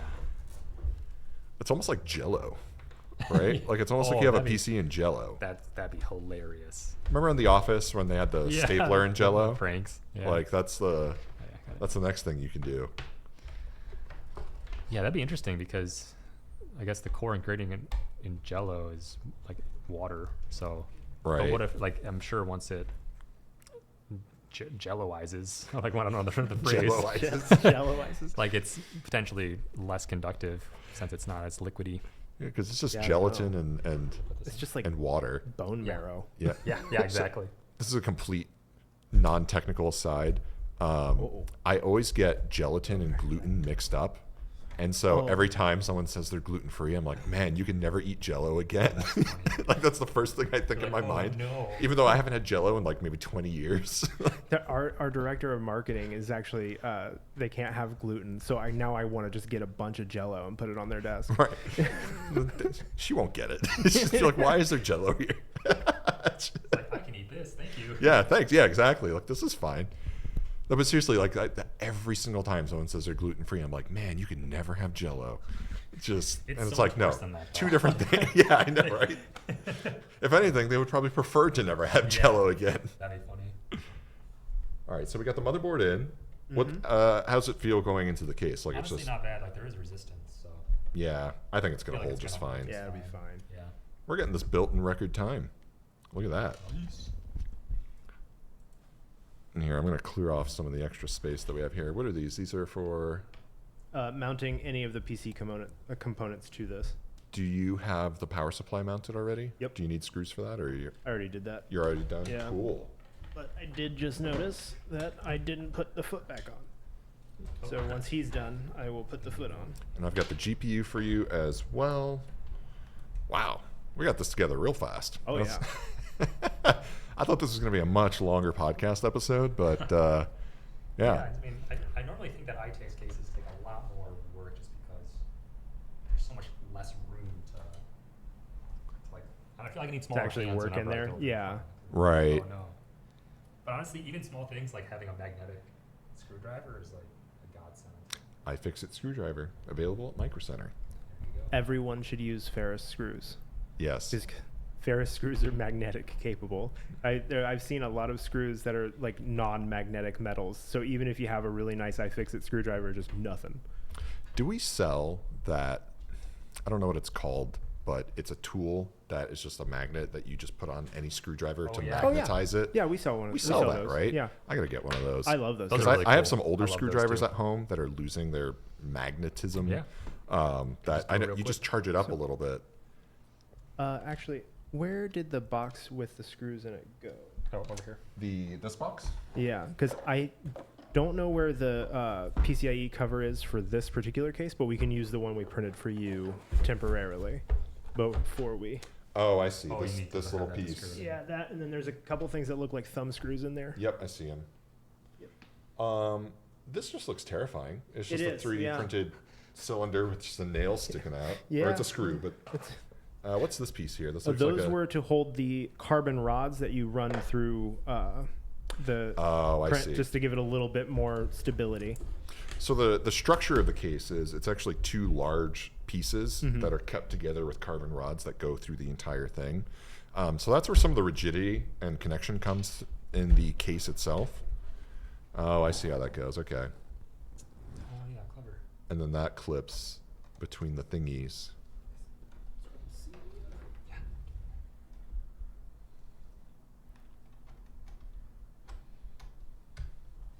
Is there one more screw that you need? It doesn't look like this is quite lining up, unless I put this foot. Oh, there it is. Nice. Cool. And then in the kit, it comes with obviously power button. You're familiar with this. Momentary switch. Yep. Comes with all your screws, all your accessories, USB cable, yada yada. Wow. All right. I think you guys did all the work. I'm just kind of here being a cheerleader. That's Somebody's got to do it. You can do the cable management. How about that? all three cables? Yeah. This is when I would like clock out and go, okay, it's assembled. It works. Cool. No, we could just plug them right in and just be done with it. I mean, this is easy. Yeah. What do you have? Front case cable, like power. That's it. Yeah. Like CPU, USB, motherboard, and GPU. Easy front peasy. panel, USB. Now, we're almost done with this PC build, and then there's one last thing I want to do before we go, and this one's going to be kind of a fun little game that we're going to play. Nice. But first, before we get there, I want to make sure that this PC can post. Of course. That's the most important part, right? Yes.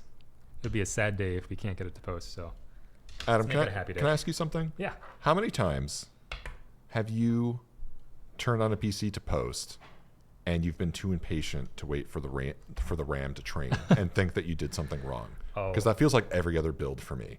Or it does happen a lot. It does happen a lot. Where I feel like this is taking too long. Did I mess up? There have been times where I think that I like broke a PC or it's non-functional, and I'll like go to bed, sleep on it, and the next day I'll wake up and like be a little more patient and let it fully cycle a few more times. Yeah. And then it works, and I go, oh, perfect. I don't have to troubleshoot this. There's nothing wrong with it at all. That happens to me so often where I'm just sitting there and I'm like, Well, especially if you're like doing something a little more like risque with the PC. Like previously when I was building a permanent PC in a way that you couldn't take it apart super easily. Right.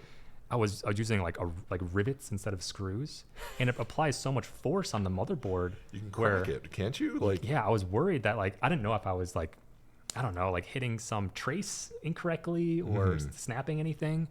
And there was also some like epoxy resin, there was some soldering, there was some, stripping of other things. Jacob, it's a permanent PC, so you want to make sure nothing ever moves. Conversations with Adam, they always get my anxiety up. Well, that's sort of how I felt when I was like, okay, I did all those things to this, but now I need to see if it works. And if it doesn't work, I can't take it apart. So it's like, how do I troubleshoot this if it doesn't work? I don't know. And so that happened to me where I turned it on and I was like, oh my gosh, like the fans are spinning, but nothing's posting. I don't know what to do. Went to bed, woke up the next day, turned it back on. 5 minutes later, it worked. Right. And I went, oh my gosh, thank goodness, because I wouldn't have been able to take this apart to fix it. Every time I do a build, like my heart skips a beat for 1 second because I'm like, I know I did it right, but also, did I? Yeah. Yes, I did. Especially when you're like trying to show somebody how to build a computer, and then it takes a minute for the RAM to train or something, and you're like, oh no, they're gonna think I don't know what I'm doing. There's a lot of times too that, at least for me, that it's like a monitor issue where like the monitor's not like it's not on, or it's like it's cycled on. The monitor on my workbench over here just always likes to like turn itself off. Yeah, it like goes into sleep mode, and then like even if it is getting a signal, it like you need to press a button on it. The monitor always, like, there's been so many times, and I think I can make a montage of how many times this has happened where I'm like, I think what's going on? Press the monitor. Oh, the monitor was off. Totally. But it was just on like before. Yeah. That always drives me nuts. There was like, I was going down this phase of like, what's a way that you could prank someone building PCs without doing anything like super detrimental? And one of the things I came up with was flipping the I and O, the on and off of the power supply brick. Right. So that if you looked at it, you go, that's definitely on, but the PC is not turning on. You flip like the physical switch. Yeah, like, take exactly. It off. That's so mean. What I did actually was I printed out a sticker that went on top of it. That was okay, that's so smart. You could like flip it around. Yeah, less dangerous, I presume. Yeah. But then it's just like, the first thing someone does is just flip it anyway. Because like honestly, the I and O, I'm not even sure people like know if they look at it which one's on or off. It's just like, whichever one is like not the one that it currently is. You might as well try it. In my head, every time I'm always like, yes, the line means the electricity moves through. The O means no electricity is moving. Like that's how I always have to think about it for a second. Yeah, because if you think like on and off both start with the same letter, right? So you can't just have O be like on. O and O. O and O. Yeah, that'd be funny. 2 O's. When we went, we were in California. We visited Jay's 2 Cents. We went to his studio. Yeah. And we did this build with like a 9950X and 192 gigabytes of RAM. That's amazing. Or maybe it was 128. No, we maxed it out. I think it was 192. Yeah. Literally took almost 15 minutes to post. Just because it was training. And everyone there, we were all just like, did we mess this it's up? Not working. And even Jay's just like, I know this takes a long time, but at the same time, I'm really nervous right now because we just spent so much time on this. Because he went deep and like made it as clean as possible. Yeah, we spent a lot of time on this one, and then it's like, and then eventually it did, and it's like, oh, thank goodness. Like, that's really funny. I feel like that's a universal experience with building. I think so too. Days. I think so too. That's why it's what they say, like, don't put on the side panel until it posts as like for good luck. And I do it every time. You still do it every time. You have confidence in yourself. He mocks me every time I put it on. Ooh, look at this. Okay, here, we'll turn around for the camera real quick. Oh, okay. I didn't realize it to be the GPU to be up top. Interesting. Yeah, GPU's up top here, and we've got everything crammed in there, and even with the very few cables that we're operating with, like, oh yeah. it's actually pretty decently managed. There are some parts that come with it too that you can print that are brackets for like 240 mil rads. Oh, you can. And you could also put fans up top if you need to. Right. Yeah, because Andy had another test variant he did. He put a 240 mil rad. Oh, really? It gets a little cramped. It's a little. I could see that. Yeah. Yeah. Having the low profile Noctua cooler, super nice for building an ITX case. Here you go. So there's a power plug over, Jacob, behind you over there. So maybe you could stretch. Is there enough to reach? And we can put it like right there. All right. Shall we see if this functions? Yeah, let's do it. Want to do the honors, Jacob? Let's make sure I actually put them in the right thing. Nope. Oh, the front. Oh yeah. Yeah, I think I might have put it on the wrong thing. Because Should we unplug this? Sure. Here, just do it Yeester style. Here's a screwdriver. Just find the pins and touch them, right? Yeah. Short everything on the motherboard. Let's do it. I mean, it's so fun because like one of the cooler experiments I've done is turning on a computer with salt water to short out those 2 pins. Really? Because That's like really water smart. is like so bad for computers, right? It's like the like an enemy of technology. So if you can use it to turn it on, it's like, well, that's kind of cool. You like turn something that's bad for a computer. If you can harness it in a way that makes it a positive. All right, let's see. Anything? Nope. No, nothing. Hold on. Did I accidentally flip the power supply switch when I was installing it? No, I don't think. Can you see it from the bottom, the power supply switch? Let's find out. I feel like you can. The last build I did with an ITX, because the front panel connector is like, the header is moved. And I was getting disoriented too, trying to plug it in. Okay, let's take a look. Yeah, I see it right there. It should just be those 2 pins right here, right? I guess we can just try shorting them out so we can make sure we know which one's which.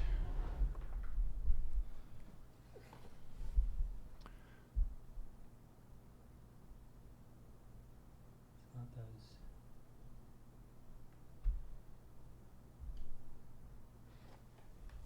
Well, while we do this, I'm going to consult the manual. That's probably a good idea. I feel like you've hit every switch, every pin in there. It's got to be. I think Double check the switch. that's what I was saying. Can't see which orientation, but you could just flip it. And then Let's see what happens. Yep, that's what it was. What? I accidentally flipped the power supply switch when I was installing When it. you were putting classic. it in. Yeah. That's what it was. All right, let's try this again now. So when we put the power supply in, we accidentally flipped the switch. Yeah. And It's a little hard to get to, but you can were stick able your to, finger you're in able there. to reach through. Oh yeah, you just reach underneath and flip it. I didn't know what position it was in, but Right. flip it and it works. Yeah, they should put like a bump or something on the. Yeah. So you know which Power. one's the Well, right one. you've also got all these little panels that you can take off, and I wonder if you should be able to put one underneath of there just so you can easily see the I switch. mean, you could kind of measure it and find a way to do a cutout where that faceplate is on the bottom.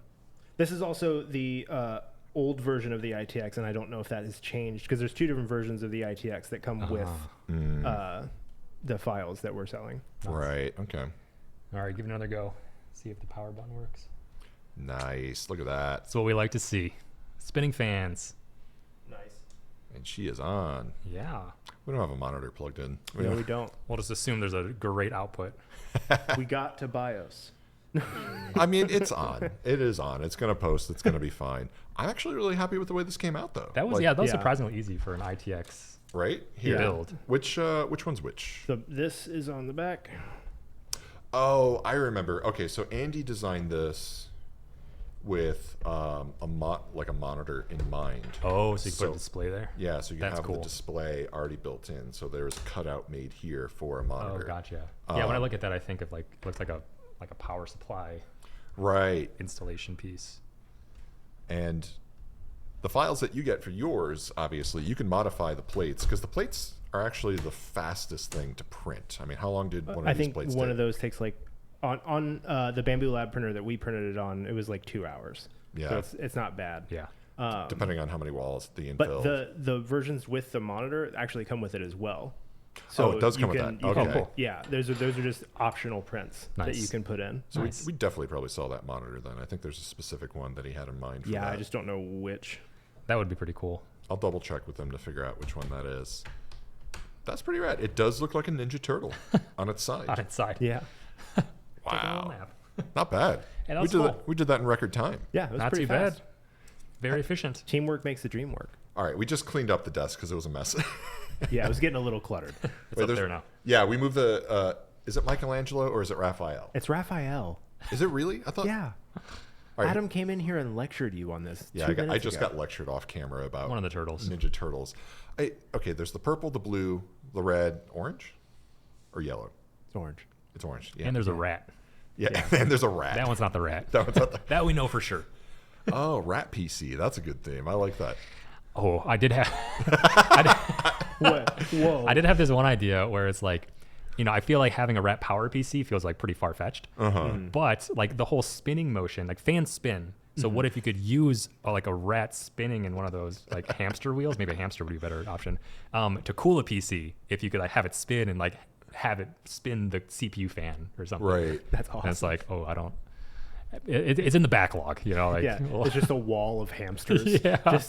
This is helping cool my computer. I think a hamster is not going to be perpetually on the wheel, right? Now we could problem solve this really quick. Hold on.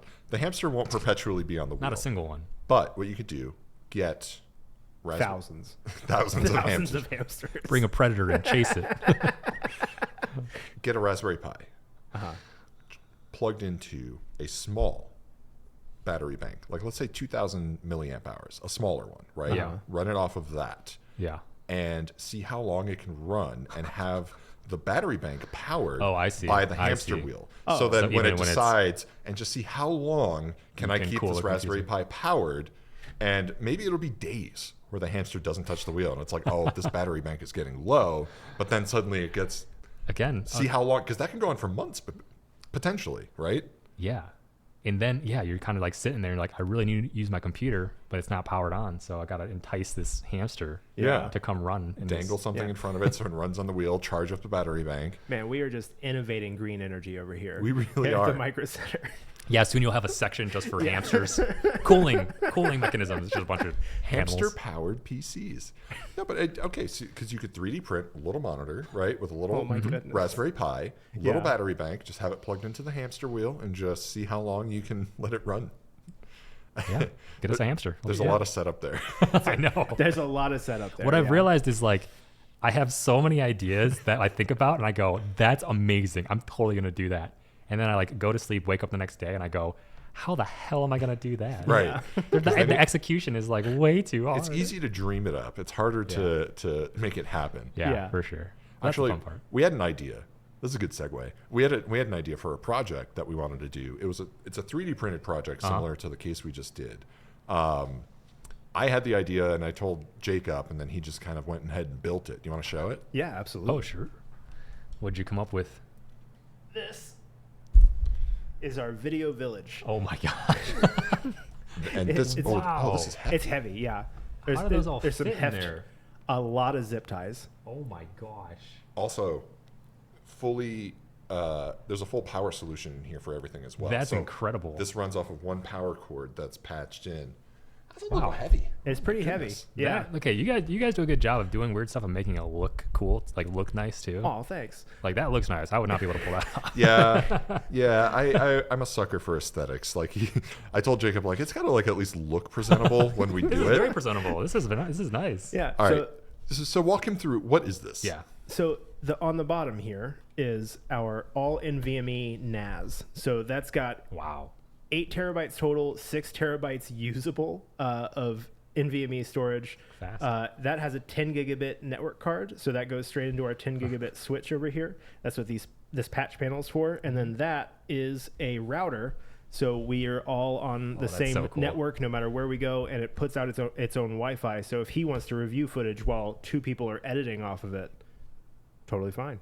That's really cool. When we go to CES, or Santa Clara, right? Or any new stores, stores that may be opening in the future, because we do go to stores and we do shoot a lot, and transferring footage between people, between hotel rooms, between everything is a pain in the butt. And so, for instance, like we get press room access at CES, so like we can just sit there, lock this down, and one of us can just sit and monitor and edit all day. Yeah. And everyone else can come, connect to this, dump everything on here, but it's all shareable. And we did a test in real time. We were editing multiple 4K projects on multiple devices over the network. And there's still room for improvement with just different dongles. We were using 2.5 gigabit Ethernet dongles, but we could both have 10 gigabit Ethernet. That way, at one point, if we ever hit any bottlenecks, that's probably it. I can't imagine. I don't imagine that being a problem. The bit rate of this footage is not high enough to saturate 2.5 gigabit. It's just not. That's a cool solution. I mean, if we had more users, then maybe. That's really the problem. I was just saying, like, there is room for potential growth for it eventually. And the power solution here, you can it's silly. I'll let you walk him through that bit. So, I'm assuming this is all custom 3D designed. Yeah, I really like Fusion 360. So this is just one of those simple 1 to 3 power splitters that you could plug in your garage or something. And I just hilarious. Printed a case for it so we could plug an extension cable into that. That's amazing. Straight in. Yeah, and everything. It's just a split on the side. Yep. That's so funny. So yeah, we're going to travel with this in the near future. That's function and form. That's nice. Yeah, I'm pretty excited about it. Nice. We'll have to take out the patch panels and remember which one of those is WAN. Because if we ever go somewhere that actually has internet, we can just plug the Ethernet right into that empty one there. Nice. That's the next step, actually, because then it could be our own like little network. Yeah. But I was able to test it, through Wi-Fi. I was able to access like footage and stuff. So yeah, it was kind of neat. That's really neat. Yeah. Fully modular. It's fun when projects come together. Oh yeah, I love combining 3D printing server stuff and computers. Yeah, well, you mentioned what were we talking about? Like having a computer fit inside of your computer or your server rack. Oh yeah. I designed and built my own server rack because I knew that 10-inch racks like this existed, but some of the stuff I already had was just too big to fit in it. And I have a pretty small house. I don't want to have a whole 19-inch rack. It takes up a lot of space. Yeah. So I built something kind of in between, and I have to design everything for it because sounds like fun it's for not you. a real standard. Nice. Cool. Yeah. And so now we're going to play a fun little game. Oh, I'm excited. So we all did trips to the store, microcenter, obviously.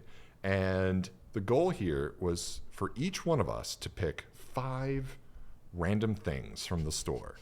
Anything. Just 5 random things. Microcenter sells so many ridiculous things. Like besides all the normal PC components you'd think of, there's so many aisles of just, oh, what is this? Oh my gosh, what is this? It's crazy.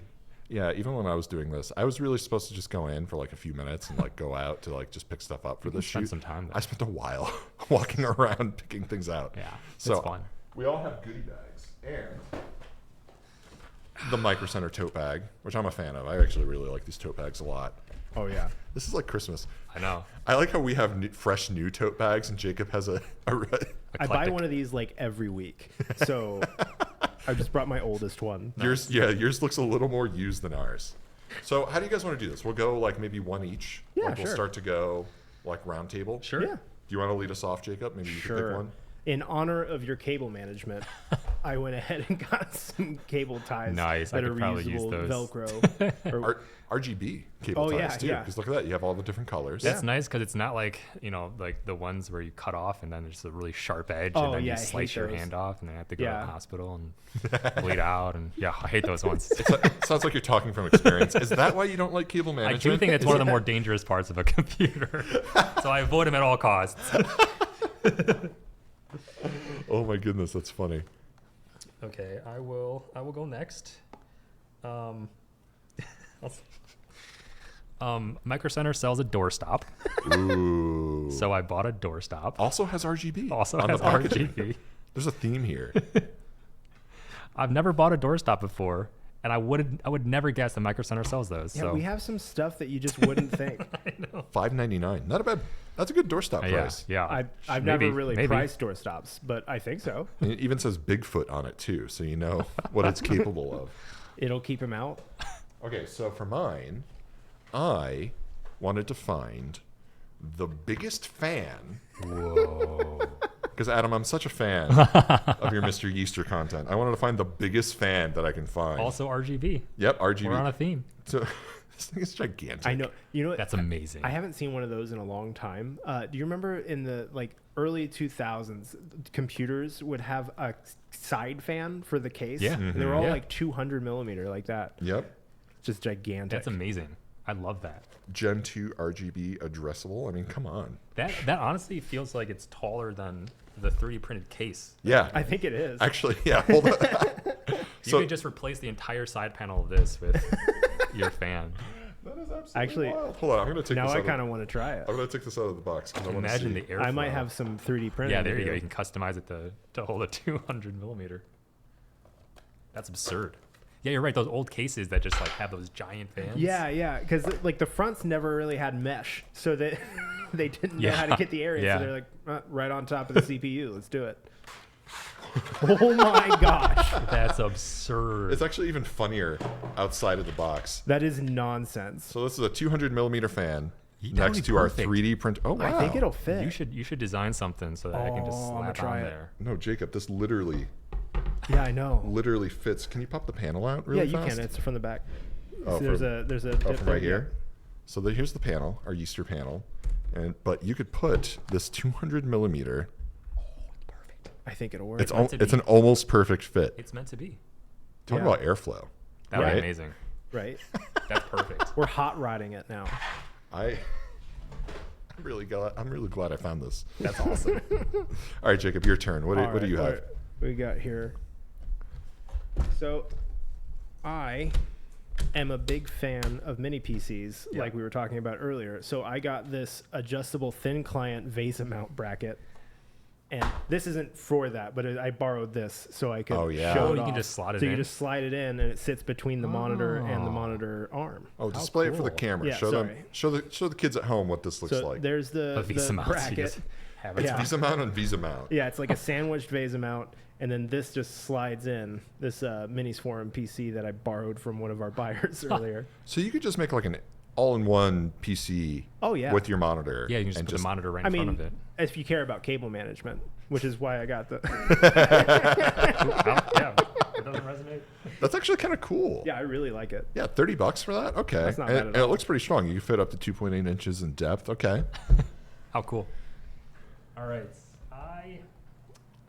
Microcenter also sells a lot of food, which is also very surprising. Yeah. So I don't know if you guys And picked out energy anything drinks. from there, but Microcenter sells astronaut Whoa. food. So I figured we should try this. Yes. Because of course I'll we try should. it. That's Vanilla my- ice cream sandwich from space. That's my favorite part about going to a museum as a kid. You ever get this like on a field trip at Oh all? yeah. Here in Columbus, there's a science museum called COSI, and they have all kinds of stuff like this. Yeah. That is oh wow. Oh, it's crumbly. I'm gonna make a mess again. Oh, that's fine. Worst things have All right, happened. it's currently in 2 pieces, so I'll just try to snap this. Yeah, it's freeze dried. It'll just break apart. There you go. Ooh. Take a bit. a I'll go for bit. this. I'll go for this corner piece. Oh my goodness. Here, I'll take some. I haven't had this in years. Hopefully, it brings back some memories. All right, ready? Cheers.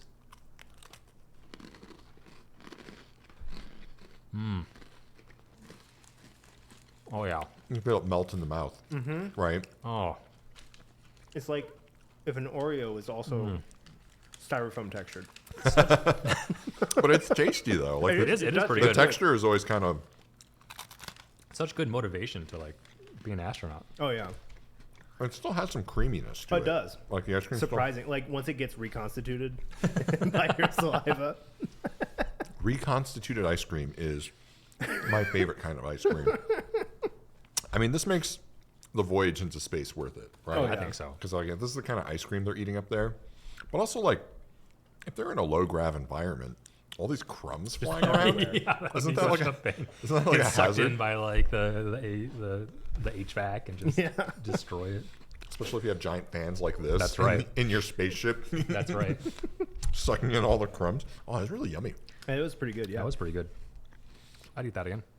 Okay. My pick.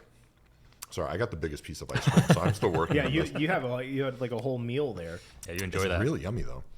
Okay, so for my pick, I have because SSDs are getting a little warm these Little hot. days, right? Mm-hmm. An ARGB M2 heatsink with an infinity mirror.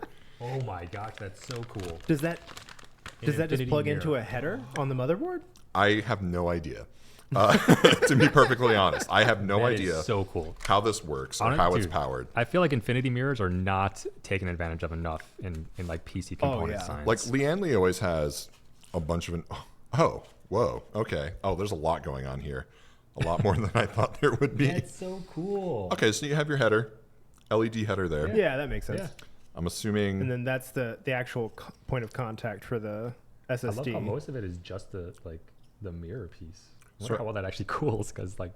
Okay, I see. So you screw it, your M2, you screw the M2 into it, and then you slot it in like normal. And so if you have one with the heatsink, just put it without. Interesting. That is an amazing pick. Okay, all right, I'm into it. That is very cool. Yeah, I dig it. That is very cool. And it'll make your SSD faster too, because it's absolutely. RGB. Make it because it has RGB. I mean, look at this infinity mirror RGB. That's sick. Oh, and it has a thermal pad. I think that's doing all the heavy lifting on the thermals. Yeah, I was gonna say. It doesn't look like it's that's the just a piece cooler of plastic. Yeah, it's just acrylic. That's an acrylic. Not known for its cooling capabilities. So keeping on the theme of SSDs, we go through a lot of SSDs, and it's sometimes hard to remember what's on what. So I got this NVMe M.2 USB-C adapter, so you don't have to have it in an enclosure, and you can just plug it into your laptop. Wow! It's just free hanging there. Just free hanging there. Wait, that's hilarious. So we have an enclosure that we put the M2 into to like plug in, but that's you just plug it in. You just put the M.2 right into the slot there. I like that. Like an SD card. Is that hot swappable? I doubt it. Maybe that's a MrYeester video. We have to Yeester test this. Like, I wouldn't think so, but we can. I don't think so, but I like that. I like just like the image of it just sticking hanging out. Yeah. But I mean, what's the difference between this and like an external SSD? Because maybe there's some sort of controller. Probably the USB controller. Like the USB could be hot swappable. That's cool. But I don't think you can like have the USB plugged in, unplug the M.2, and then plug another one in. But we can always find out. I'm really curious about whether or not I can do that. I've got some old cruddy SSDs at home we could probably ruin. Why don't we have that Samsung 9100 Pro? Let's just try that. The nice ones. It's a My brand new anxiety is here. Gen 5 SSD. Take it for a test drive. See if it works, right? Let's see how fast we can unplug and plug it in. You know, I wonder how hot those would get too, like without. I wouldn't do any like get a nice little hand warmer. Yeah, just dip that into like mineral oil. There you go. Just let it. Oh yeah, there you go. There you go. Just cool a pool of mineral oil for that to sit. What are those plates called? Those like freezing plates? It's the something Peltier. effect. The Peltier effect. Yeah, Peltier plates. There you go. Yeah. Put that on there. Those are not very energy efficient. No. I mean, yeah. I don't have anything SSD related, but I do have something Goop related. Green. I've never actually used one of these. I've seen them online, but I've never actually. Yeah, I always see like ads for them or whatever. But I feel like the idea of like cleaning computer components with like Goop. Apparently, this like gets dirty really quickly. That would make sense. I mean, I've been using the same mechanical keyboard for like a decade. Yeah. And like, do I clean it as often as I should? No one does. Nope. I'm trying to see if I have a dusty component that we can put some goop on. I have a brand new 9070 that we could try to get some goop off of it. Very goopy. Oh, you had some goop. Oh, this is really goopy. You know what? I'm gonna let's not with a 9070. Put a 9070 on this goop. This is more goopy. I thought it would be more like. I thought it'd be like more like solid stuck together. No, I feel like this is gonna get in a crack and like. That's gonna stay somewhere forever. That's gonna stay in your keyboard. Look at this. That's holy moly. All right, flubber. Yeah, solid. It's flubber. So it's for cup holders and tech. And tech, just general tech. Just generally tech. Yeah. I'm in a tough spot here. You want me to get you a napkin? Hey Adam, could you bring a paper towel? This is very good. That's wild. I guess it's living up to its name of goop. It's slowly pouring out. No. You know why? Because I think it has to pick up dirt. Thank you, Chaylin, for being our paper towel runner. I thought it would be I thought it would be the texture of silly putty. Yeah, something like that. Yeah, that's what I was expecting too. Like a silly putty texture. Like that is like just straight up like that is goop.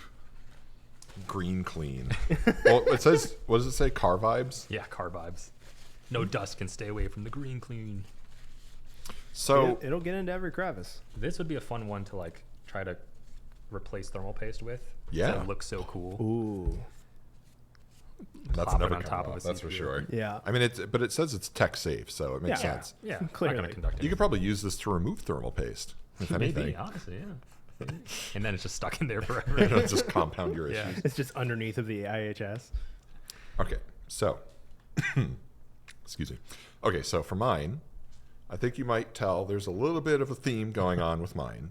Cool. So we went with the biggest fan that I could find at microcenter.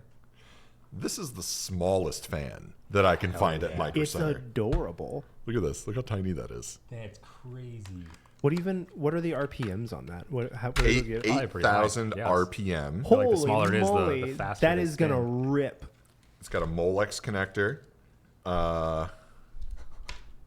That's the smallest fan that we have. That's amazing. Actually, I think just the bearings alone are bigger than the actual fan blades. Yeah, the fan blades are actually like pretty tiny. small.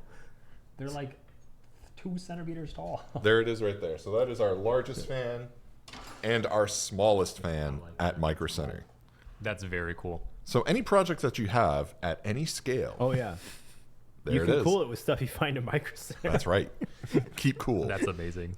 So, more into fans, I have a fan controller, which super useful to have, especially if you only have a For couple sure. headers. Yeah. I like that one. Yeah. We use that on a build. That one's actually cool if you are doing a non-RGB build. Oh yeah. And all of your Straightforward. fans have no RGB because just one cable to the motherboard and then you're all set. That's legit. You know, I feel like they made a handful of these. I'm sure they still do, but back in the day, that included like a speed knob right on those controllers. Like some sort of a potentiometer. Yeah. That's awesome. Is there like- one on that one? I don't I think, think so. so. It's probably just controlled all by just Let's like find out. the software. Yeah, I think it's PWM, so it's probably through the motherboard. Right. Yeah, it's the motherboard that controls But it. I feel like there used to be so much like case modification where you could add like a knob for every single fan that you could just be like, oh, I'll turn that up manually. And obviously now it's way better to do that just in response to how hot things get. You could but- do that with your 3D printed case. You could do one. You could add a knob just to control the fan speeds. Turning up the voltage. Yeah. Which is cool. Like that kind of control I do think is fun because like fans, you know, you can hear them speed up or you can hear them slow down. So it's fun to have that kind of control over them. This is a much more complicated box than I thought it was going to be when I started opening it. No, I really like that though because like fan controllers, you know, with RGB and stuff, they get a little bit They complex. do, and there's a lot of cables. And But This if is you're doing really a build, compact, too. no RGB, all right. I know we kind of talked about these. Or well, at least like I saw those. using glasses as like headphones. Yeah. They make straight like surround sound sunglasses, so it doesn't try to do any like the augmentation or camera things. It's just a pair of headphones. $10. Remember I told you I saw these like Yeah. online? We did have you? them. That's awesome. Actually, we have a bunch more of like random There were a sunglasses. handful Like, of sunglasses things. There was also like a lot of like the gaming glasses in the yeah, aisle. yeah, with the yellow frames, the yellow Yeah. tinted frames for like the blue removal. Yeah. I'm very curious about the audio quality of these for $10. I'm curious. It might not be that bad. No, I mean, maybe not. No AI features though. On No, this I one. am. That's Which probably- is maybe a good thing. You know, Yeah. Like, it does what it maybe needs to do. Yeah, but like you too could look as cool as this guy, and I feel like it's so bulky on the side. yeah, they are a little bit bulky to be honest. Hold on, wait. We gotta let's pop break it these out. out. We gotta Yeah. try these on. We got to start bringing like a box opener onto these things. Well, yeah, I forgot that we were opening boxes. That's why. Someone throw me a knife. Make sure it's open. I tend to just use like just the edge kidding. of a CPU. Oh, there my you go. gosh. Why do you have a CPU in your pocket? Yeah, no, that's going to need some What explanation. CPU do you have in your pocket? Oh, it's actually? a Pentium. Oh. Pentium 4. Okay. Okay, yeah. Boom, boom, boom, boom. Like I said, sometimes I run into people and they're like, "Hey, you're the CPU guy," and I go, "I sure am." And then I whip it out and I go, "Here you go." It actually happened to me in France one time. Really? I was in Paris and I went to this I went to a Japanese corn dog restaurant because I was like, of course I'm gonna stop at a Japanese corn dog restaurant. Fascinating. And it's kind of just like a like you take it and go. They put stuff on it. Yeah, like okay. They put and I was just like, ooh, this sounds amazing. And I walk in, or I say, hi, can I order? Can I get a corn dog? And the guy was just staring at me, and I went, oh, okay, maybe I need to order this in French. I don't know. And he just goes, CPU man. And I went, what? And I was carrying a CPU with me because I was like showing my CPU places it's never been before. Yeah, as one does. And I was able to like give it to him, and he was just like ecstatic. It was cool. Carrying it around like it's a Tamagotchi. CPU man, corn dog man. A match made in heaven, really. Okay, they're a lot lighter than I thought they would be. Yeah, look at that. You That's look like bad. You look like you're straight out of the future. Look like I'm in Men in Black. I need like the pen now to. Just use the green clean to where you're wipe, going. You wipe don't the need brains headphones. clean. Just I'm curious. Like, it actually is a lot lighter. Like one of the issues with like I don't know. We were talking about headsets earlier. It's like even if you don't get sick from them, sometimes it's just like it's a lot on your face. Right. To You like get have hot. sitting. Get neck strain. Yeah, and these are really light. So we'll give those a shot at some point. So, does this have a microphone? I mean, for $10, I kind of doubt it, but It's Bluetooth. It's got. it just says directional speakers.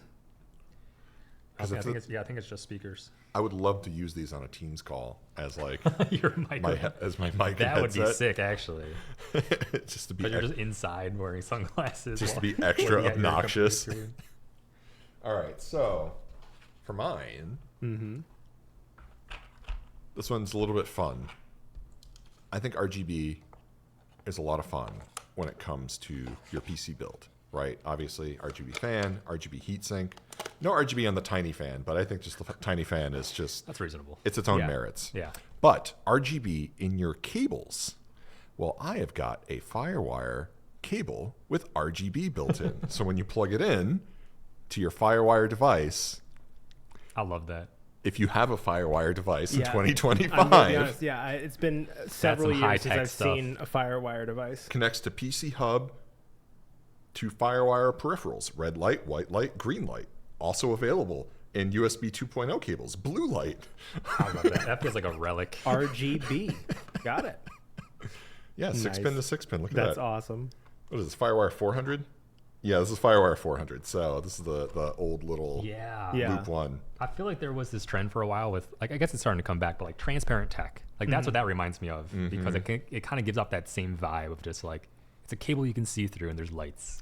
I think it's there's a name for it, like a design name for it. Is it Millennium Wear or is it? I think so. Not Bubble Tech. It's like a Millennium Wear kinda where fits- everything was like yeah. kind of see through and everything was bubbly and like fun. That's what that reminds me like of. fun futuristic, but yeah, see through because like Fun the old futuristic, yeah. like the old atomic purple Game Boys, like Yeah. that style of. Oh yeah. Yeah, so 3-foot I like it. light up FireWire cable. Very cool. Nice. Very cool. I didn't go with anything that fun, but I did go with something that could be construed as older. I got a Galaga handheld. Oh, I saw some of these. Those are so cool. So this is a super fun game that I loved playing when I was a love kid. Galaga. And now you Oh, can have nice. it in the palm of your hand. That's amazing. It has 1-player and 2-player. Yeah, Oh, how I do you didn't even do notice two-player? that. I didn't. Maybe just take what? turns. Probably. Wait. Sorry. On the front it says Galaga, but on the side it says Galaxian. So I think those are two different games, and it has multiple? both of them. Oh. It says it right there. Oh, yeah. Galaga and Galaxian, yeah, because Galaxian I know is like a different one. Galaga is the That's one cool. where it steals your ship and then you get like the double ships. Yeah. I think Galaxian is a fairly similar game, but I They are pretty much don't the same, remember aren't they? playing it. Yeah. That's We do have a amazing. lot of arcade, like retro-y Yeah. tech Which is cool. things. I'm surprised you guys don't sell like whole arcade units, like the giant ones. We do or did at Yeah, I Oh, don't know if we really? still do or not. Andy. Andy kept saying like they're going to make a comeback soon. I think it's just a matter of like, what is it called? Getting inventory. Yeah. Oh, really? Sourcing the cabinets themselves. Yeah. That's wild. It's like we want to sell it, but they're hard to like get a hold of, Yeah, like yeah. Catch in it. regular supply. Yeah. is the thing. Yeah. Yeah. But yeah, no, we have all kinds of like retro tech, arcade tech. Yeah. We still have like the 8-bit dough like arcade sticks or some of the other arcade sticks. Oh yeah. Because like fighting game community guys, big into the arcade sticks. I can see that. I can see that. Over in the maker area, there's a lot of the like wiring harnesses to build your own arcade stuff. Cool. That maker area is like by far my favorite. I love these kind of kits. This is a kid's robot. This is a little robot that can jump.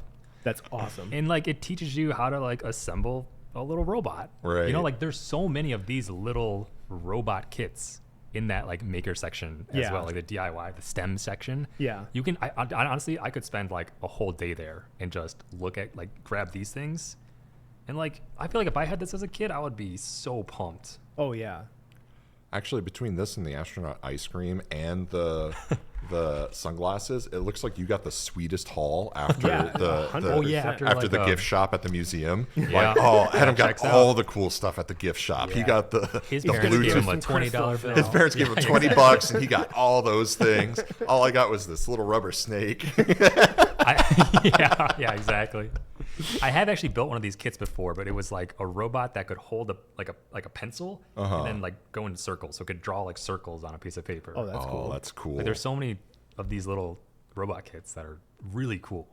This is really nice. That's awesome. I feel like they're like made for children, but I'm also just So it's got the little motor. It's got all the little pieces. So you just do some basic assembly. You got like your gearbox inside built in. Yeah. I feel like my son, grasshopper. What is this, 4 and up? I feel like eight and over. Okay, my son's not old enough to get to that yet, but one day. Someday, I cannot wait for some of my family members to get old enough to like me for me to speak to them about this stuff and teach them this stuff. I just cannot wait. I know. I'm so excited. Yeah. You're gonna get into all the wild fun projects. Yeah. Actually, my son's been talking about volcanoes a lot lately. Mm-hmm. So I thought I could do one of those baking soda volcanoes. Oh yeah. But then I thought, in typical maker fashion and overcomplicate everything, how about I 3D print a volcano, a reusable volcano, so we could just keep filling it with, it's just baking soda and like vinegar, right? Like that's all it is and it just goes. It foams up. That'd be kind of cool. 100% do it. Yeah. So I think I'll 3D print like a nice multicolor with the orange yellow. You know what I mean? Like with the brown base and the and like. You get one of those like cheap kiddie pools and put it in there so this doesn't make a mess, but you can still teach them and stuff. I'll just do it in the backyard. It's fine. Just let it. That's not bad. It's not bad for the grass, right? No, I don't think so. And that probably neutralizes itself, doesn't it? Yeah. Yeah, it's fine, but it just makes a mess. All right, I'm on my last object actually. Okay, so my last one. A lot of RGB going on here, and I thought, well, what better way to round out the RGB than to have an RGB mouse mat. This is $10, by the way. Oh yeah, this is a $10 mouse mat. Actually, sorry, it's a mouse pad. This is the M size. It's inland too, so it's like a nice mouse pad. 320 by 270 millimeters by 4 millimeter RGB thickness. That's pretty big for a medium. Was the first PC you guys built? Was it like RGB heavy? That's kind of the trope, right? I was very anti-RGB from the beginning. I started working here. Yeah. Oh. I always wanted just like a blacked out box. Yeah. I was like, it needs to perform, and that's all I care about. But my first PC build, I thought I don't need that many fans, and then it was running a little bit hot, so I just kept buying. In addition, I bought 3 different fans from 3 different places at 3 different times. Like a mismatch. So they're all mismatched. So one has RGB, one doesn't. One is like completely different looking. And my PC is just a total mishmash of parts. Nice. You'd be very proud. I was going to say, that feels like realistic to me. Yeah. Like, it's just functional. And I sticker bombed the tempered glass. Yeah. So it's sticker bombed. It's everything. Like it is just an obscene, crazy little build. And I love it. My first PC, you would probably like this if you're into just like a black box. I used it for a long time, and then it kind of sat around for a while. Eventually what happened to it was I used it for an experiment where we sprayed Flex Seal all over it. We coated the entire thing in Flex Seal, and then sprayed water on it to see if it made it hydrophobic. And it did. You could spray water on it and it still functioned. But the whole thing now is just a Flex Sealed box. How does it get cooled? It doesn't. Keeps water out, but it turns out, yeah, it'll run until it doesn't. Yes. Funniest part about that was like, I did that project like a while ago, and I don't often check my like Instagram DMs, but Flex Seal, like the company Flex Seal, had DM'd me about that project, and they're like, we want to send you some swag for that project. And it was like 4 years later that I got that. I was like, oh, did I miss the boat? Should I still try to get this T-shirt from this company? Absolutely. Yeah. It's never too late to try to get a free T-shirt. Yeah. Isn't that the same company where they have this tube of water and it's spraying? Yeah, Yes. they slap it slaps on. on there? Yes. Yeah. Iconic. You got to try that with like a leaking like AIO tube Oh, or something. that would be like a hilarious. puncture hole. Puncture it and then slap. Oh man, if See you it- trust your computer to have whatever the paste is, Yeah, I see like what it. happens. I That'd be dig cool. it. that'd be cool. What's the worst that can happen, right? Yeah, it just breaks the computer. He's Maybe. got a room full of other computer parts. That's true. Is that everything? Did we I go think through that's everything? Yeah. I have one more. Oh, do you? Ooh. So, news to me that microcenter has started recently carrying magic cards. Oh, yeah. Right. Which feels like the right the right demographic of people liking computer parts and stuff like this. So I figured we should all open a pack while No we're way. here. Wait, but don't we have to like keep it pristine? I just touched a bunch of goo, and what if I get a real nice one, like a real expensive one, but I got goo fingers? Like, what do I do? How do I? Sucks for you, I guess. I'm gonna lose value. All right, let's do it. Let's open some packs. Let's do it. I have a bunch of buddies who are really into Magic, and I, by consequence, I have also been slowly getting into Magic, which has been very fun, but also it's quite overwhelming. I feel like you didn't, grow up on this stuff. Yeah, So- I was never a huge Magic guy, but now that we're selling it, I'm like, I'm gonna have to learn a lot about this. That's kind of where I'm at, where it's Right. like, ooh, I'm in these stores a lot, and I'm gonna see this box a lot, huh? There's a lot of collectibles out there. Oh, there's, yeah. like so many different. So we're definitely gonna have some real fun surprises at microcenter very soon. Is your CPU? Oh, so you cannot open a Magic box with a Pentium 4 processor. Maybe not enough cores. Maybe like a Core 2 Duo. Yeah. Will do the trick. Yeah. Those two cores are sharper Yeah. than. Than the Pentiums. Look at this Pentium 4. Oh my goodness. I was telling someone this story a couple of weeks ago. We had There's just one. I think there's just one pack. Oh, in okay. there. Well, Gorgeous packaging. We'll just take turns flipping turns. through. yeah. Why don't you start us off? Sure. I'll There's like a special reveal process to it on camera, right? Is You there? gotta- I don't know. I don't know. I've never You- done you- the reveal process. Don't you have to like do this, right? And it's like, okay, here's the back. And then you have to like do this. Whoa, I got a holographic. Nice. Spirit? Cool. I don't know what this means. We're gonna get roasted in the comments. Probably. This means nothing to me. Oh wait, there's another holographic. Wait, are these all Are they holographic? all holographic? Bro, I don't know what I'm looking at here. You look at a Collections couple. boosters. I have a spirit token creature, and I have a Kori Mountain Monastery. Wow. I didn't know you were religious. I, Sorry, Oh, that wait, was a there's- bad joke. there's two sides to this. Oh, that's cool. I don't know what this means. Yeah, we're gonna have Chaylin explain that to at least the two of us. I know, because we have a couple of guys here that are like really huge on Magic that have been talking about this, but I feel like the three of us collectively just have no idea what we're I've looking at. been building like a blue-green deck, so I'm just looking for like. You're already further than I am. Yeah, I don't. Oh, really? So, don't- Adam, can I ask you a question? How mad Yeah. would you be if I took this holographic Oh my card God, no! and I dipped it in this green clean?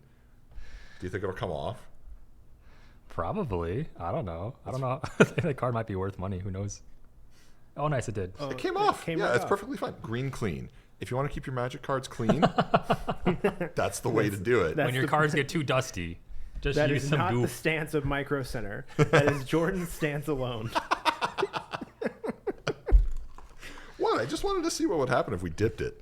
So, Got anything Songcrafter interesting? Mage. What do you have? I got just a legendary creature, Zombie Snake Warlock. Warlock. That does sound legendary.